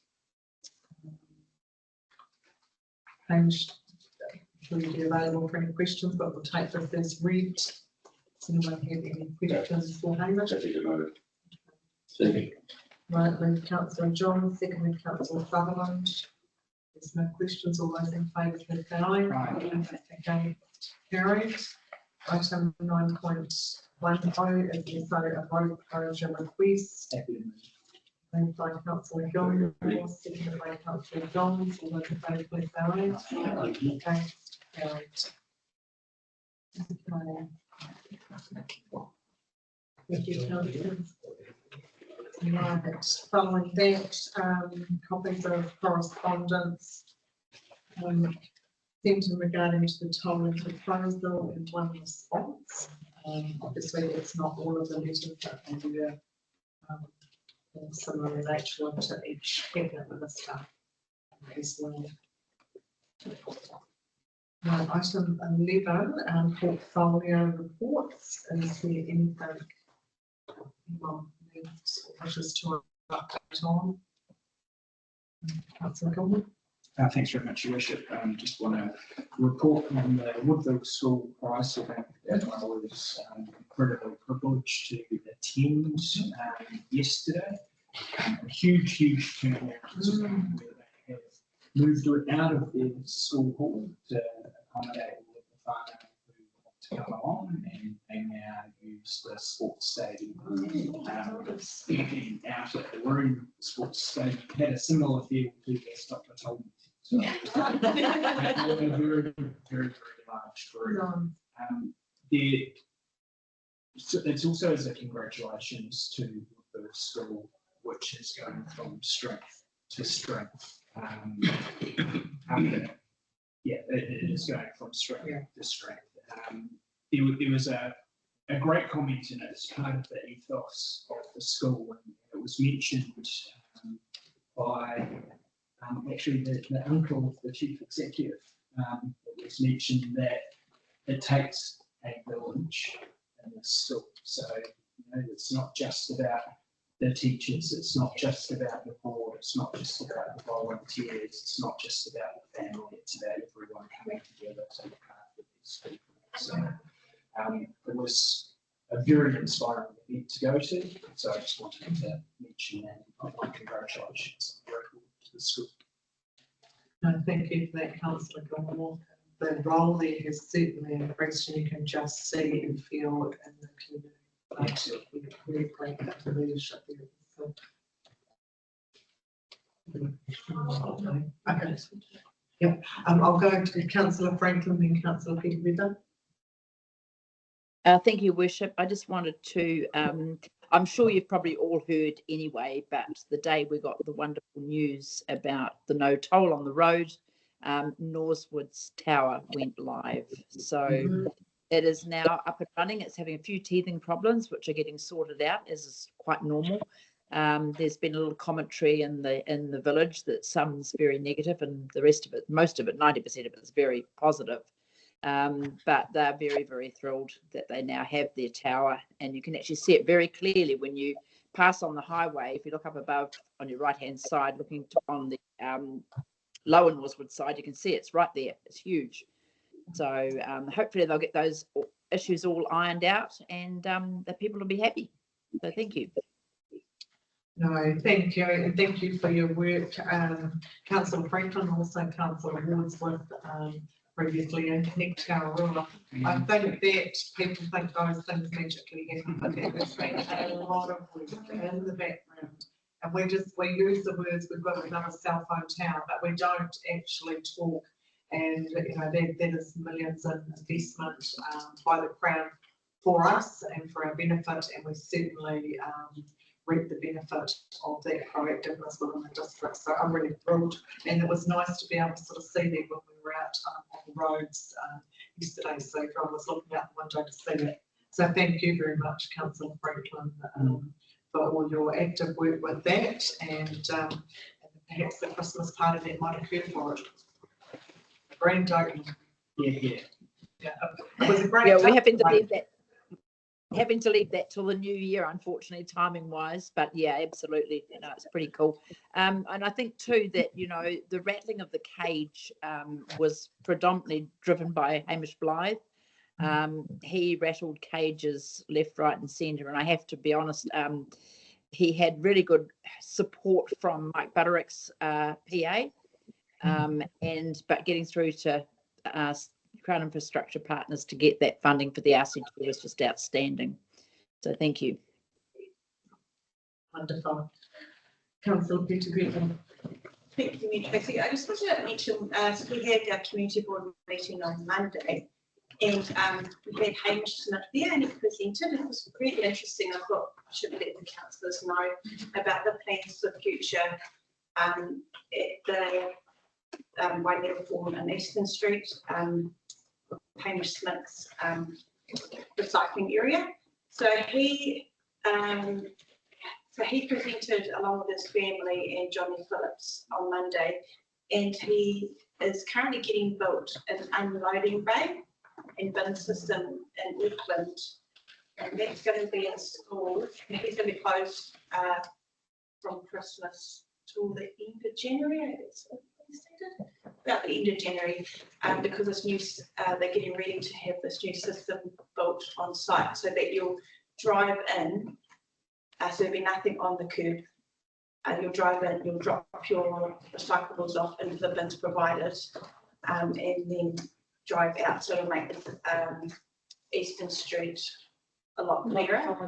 Yeah, a lot tidier. He's also looking at machine baler. So it's a machine that takes a lot of material and it can be mobile, and it compacts it before it gets to his site. So that's another thing that's in the future. Plus a magnetic, I'm not too sure, picking up system that they can pick up, instead of picking up every little piece that they go around the staff, spend hours picking up all the bits and pieces off the ground. This big magnet would go through and pretty much suck everything in. Like you said. Yeah, yeah. So that cleans up all the little bits. So it was really interesting to hear his future plans and, you know, him working with council to get that sorted pretty much and make it a lot cleaner. And one thing he did say that he picks up a lot, he'll go out with his truck to pick up a lot of material, and it actually is at a cost to him. So it's an environmental thing, and he doesn't get a lot in return. So I thought that was quite something, you know, that resided with me as well, that he's actually trying his best to get things cleaned up and helping Tararua really clean up, and it's costing. I mean, he's saving council a lot of money by doing what he does. Yeah. Thank you.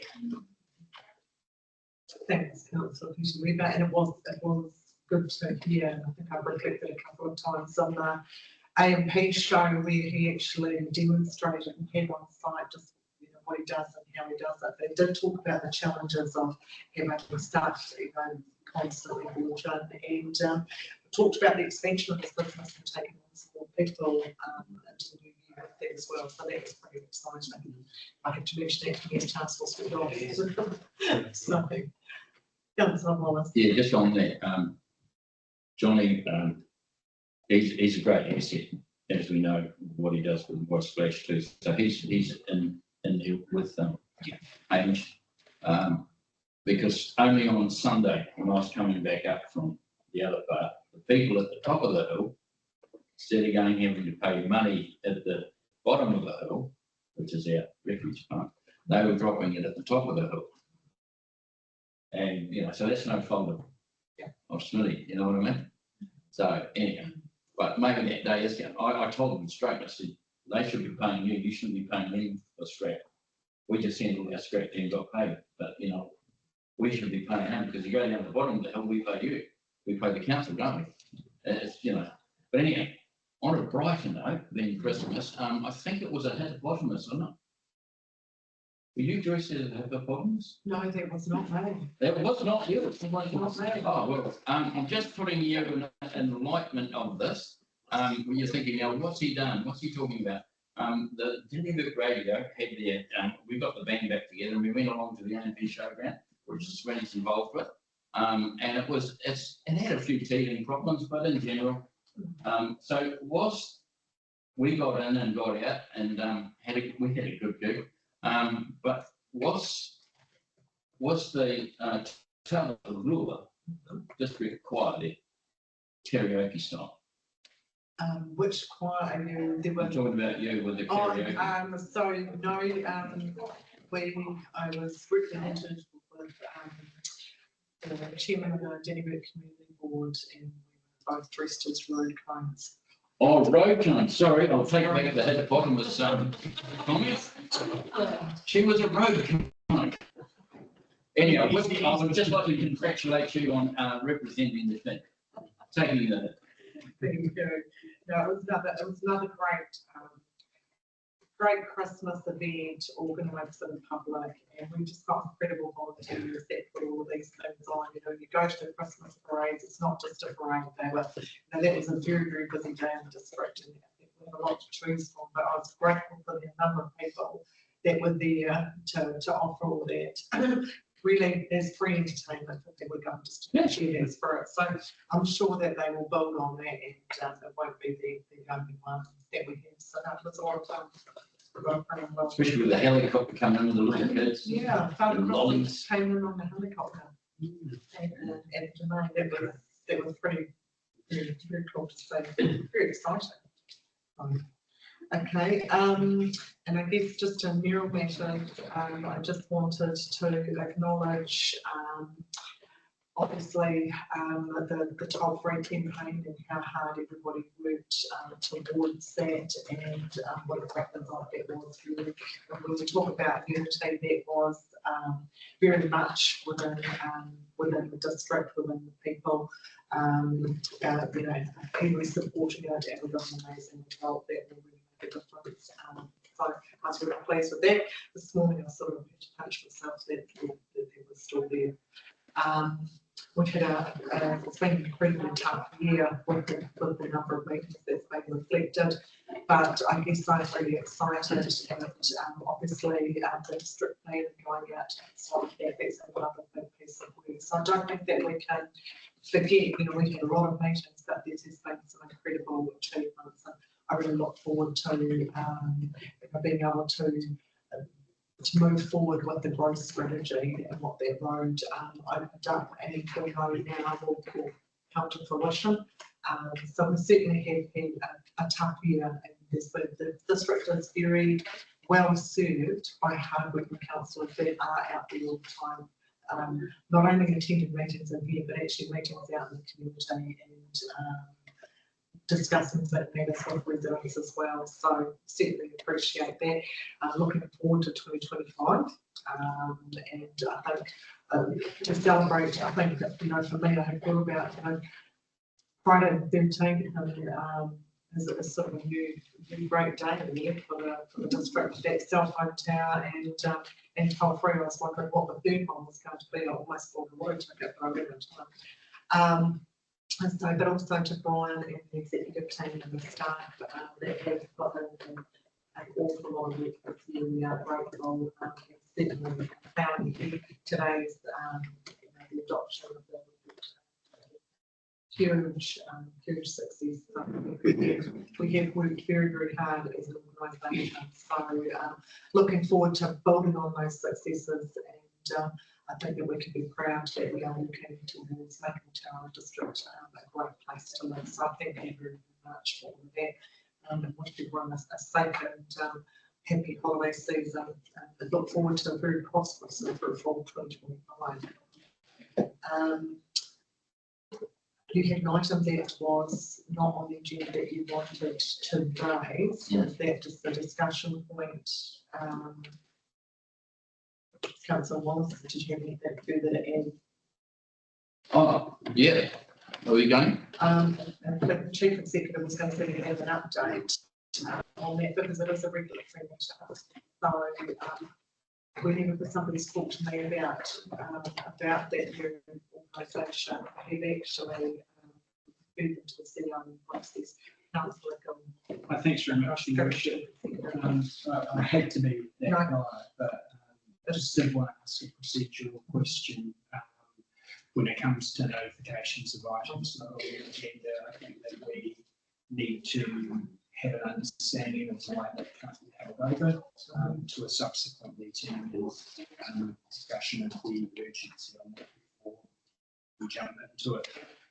If that's not the case, that's fine, but I do think that that would open up urgent items to all sorts of different things that we could kind of add what we want from to the agenda. If I could help with an explanation from the legislation, there's two, you see from item 5 on your agenda, it's split into two types of items. You've got major items, which are dealing with decisions that you want to make on something that hasn't been included in agenda, and for that you need to have a resolution and explanation about why it can't be held over in an extraordinary meeting called to discuss that. There's also the minor matters not on the agenda. They are ones that can be discussed, but it's clear that there will be no decisions made about them. So in this case, this could be taken as a minor matter because there's no decision the council can make in relation to it, and no decision has been sought. Nothing for me. Many of us would have had feedback. It is a very good thing to have a chief executive give a few brief update, but as it is a Thank you, Mayor Tracy. Yeah, absolutely. Very briefly, so yeah, as you know, there's been some of you may know there's been quite a lot of noise complaints in regards to the business. Another street. From a regulatory perspective, it has been investigated. We did get an independent noise assessment done regarding that. Through the district plan, the rating is 55 decibels. The recordings came back around that location between 50 and 55. So it's just under the requirement. So there's no issue from a legal perspective in terms of them breaking that noise. It does spike, so obviously when there's the dropping of the logs onto a truck, it will spike. But when you do a measurement and for it to be a noise complaint under the district plan, the noise must go for 15 minutes or more at that rating above 55. So unfortunately, from a noise perspective, there's nothing we can do, and noting that it is in a industrial zone. And those houses around the region industrial zone as well, and similar to Windsor Street, similar problems have happened with the metal form, because houses are actually so the levels are higher than what okay. And you're going to loan my next comment to Councillor Wallace, but if you do have people reporting or complaining to you, if they could use this thing. To be fair, Councillor Wallace comes on yesterday, and his antenna was faulty, and I logged a report. On antenna? Through an antenna, yes. Can I speak? With caution, Councillor Wallace. Thank you, Mayor Tracy. Yes, I did do everything right. I've been trying to do everything right all year. Anyway, yeah, so hopefully my CRM ends will be coming like a river. The reason I brought this to the attention of this council here today under the second part, not the first part. I've done a lot of research into this, and okay, here's in a nutshell and simple, not too long a thing, we can get it on reverse sensitivity, right? This phenomenon is a common in areas involving industrial zones, right? When a new incompatible uses are introduced nearby, all right? In cases of noises complaints relating to reverse sensitivity, these are often legal avenues. There are several legal avenues individuals or groups can pursue to address or mitigate these noises. These options depend on the local regulatory and resource management laws, which you talked about. And then we can go to civil nuisance claim. Under common law, residents can file private nuisance claims. So there are things that we can do, and the courts will, on balance to the public benefit, figure out what they're going to do. Now, the reason I brought this here today, I have made a pledge to the people that ring me that I am going to ring them back tomorrow with what's coming out of this meeting today, because they think we're sitting on our hands, and I tell them we're not. So, because I've had 2 complaints, which really I've had lots of complaints, don't get me wrong, but the 2 complaints that really hit the thing, and it will affect real estate agents in our town. We've done all this good work, right? And one lady, luckily she didn't buy at the bottom of Broad Street. They happened to new to town, they looked for and they got me. So I go around there and they bought in Hunter Street. They don't hear it. I said, you don't realise how you missed the dodge, you missed the bullet.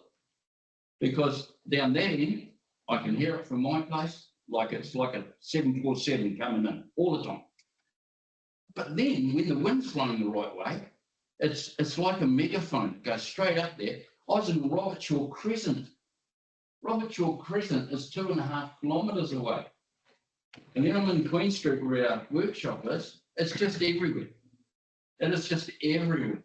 And I really feel sorry for the retirement home.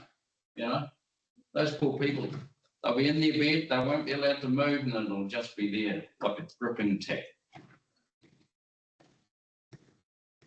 So that's why I'm here. That's why and I'm not going to go over this. You know, same with the metal pit. You know, blending plant become a metal pit because of the zoning. We're industrial, and sadly to say, hey, our new zoning laws and all that are great, but yeah, it should be out like look where Kiwi lumber is. You know, and I'm sorry, it's no fault of the management because they met the criteria. Right. But mate, if we want to keep social license, that's where we've got to look at it. I mean, they're going to say, oh, Dannyburg came. Because remember, historically, our town was called Monkey Town because of all the jockeys that used to live at that end of town. Then it was called Sleeper Town when the railway came through because it was full of sleepers. Now it's going to be called Noiseville. I just state my case. That's all I've got to say. Thank you. So there is no decision. The chief executive has given you the council as, again, put those through so that the regulatory team can. As soon as it works, you'll be getting it. Absolutely. But that is, it is correctly zoned. It is a legitimate business. Yep. So, and you know, that is one of the reasons that we've really looked at the district plan and made some of those changes. Councillor. Through you, Tracy, can I just clarify then, Brian, because I have taken a few of the calls that Councillor Wallace is obviously dealing with as well. And I've just encouraged them to keep bringing the complaint in, even if it's on a daily basis, because I said, my understanding was exactly how Brian explained it was within its limits. But until there is the trends and analysis undertaken by the regulatory team now, just keep on doing what you're doing. I think we're making no decisions here, but I would be very wary of council getting involved in overturning a decision that council made, with the implications being if, I guess I'm just encouraging people to think of the wider view here that this is a business that's attracting employment and has been genuinely undertaken by the owners for a lot of positive environmental reasons as well. So, but I guess I'm just asking for clarification. Just keep telling them to call them in. Yeah, through you, Mayor Tracy. Yeah, absolutely. That is the right process. The team will work with those business owners to look at what sort of soundproof measures can be put in place. We can't enforce those, but as you sort of said, as being a good corporate citizen type business, there might be things that we do around sound barriers, and certainly probably not a lot, but maybe there's certain things they can do to try and minimise noise. And a perfect example of what Councillor Sharon said as well, Uniform. We did get a lot of complaints and staff did work with Uniform, even to the extent that we emailed the business that was holding up Uniform from getting improvements done. So we emailed them and that problem's now around the compressor and all that is now being fixed. So I think maybe the message that people are reading is that from a regulatory perspective, there's no enforcement action we can do at this point. Keep reporting them in and we'll share that with the business. They may feel enough pressure to actually, build a big shed or whatever it might be and start, looking at banking or whatever they can do to try and change it. I know even when I was at the transfer station the week to depending which way that wind goes, it just carries it across for kilometres. So yeah, I've heard it myself. That's probably where we stand at this, from a regulatory perspective. I supplement to that, I do understand that there is a business that will be putting up another building between, That will help. and that will, so all of those buffers, you know, that could be facilitated may assist. Thanks, councillor Ward. One final comment, councillor Ward. Thank you, Mayor Tracy. Yeah, no, I'm not anti-business, right? Get that right. But what I'm just, how many, you obviously had these people ringing in, and under our new monitoring system, how many complaints have you had? So we have to come back to you on that, and I do know that the team have been mapping those out as well to understand the. One or two? Three, No, it's four, more than that. It's more than that. 100? No, it's not. I think it is certain ring. So there's one person that thinks started making complaints, and then a few around that same person. It's limited that. That's my understanding, but I'll need to clarify. But we will get that data. You are collecting the data? Yes. Cool. Thank you. And look, this is not in isolation. Councillor Franklin and myself deal with one that's you know, high on the radar here in Tararua as well. Yeah, so, okay. No, thank you for raising that. Right, councillors, I have somebody move that we go into public discussion. Yep, councillor Sutherland, second councillor Chase. Aye.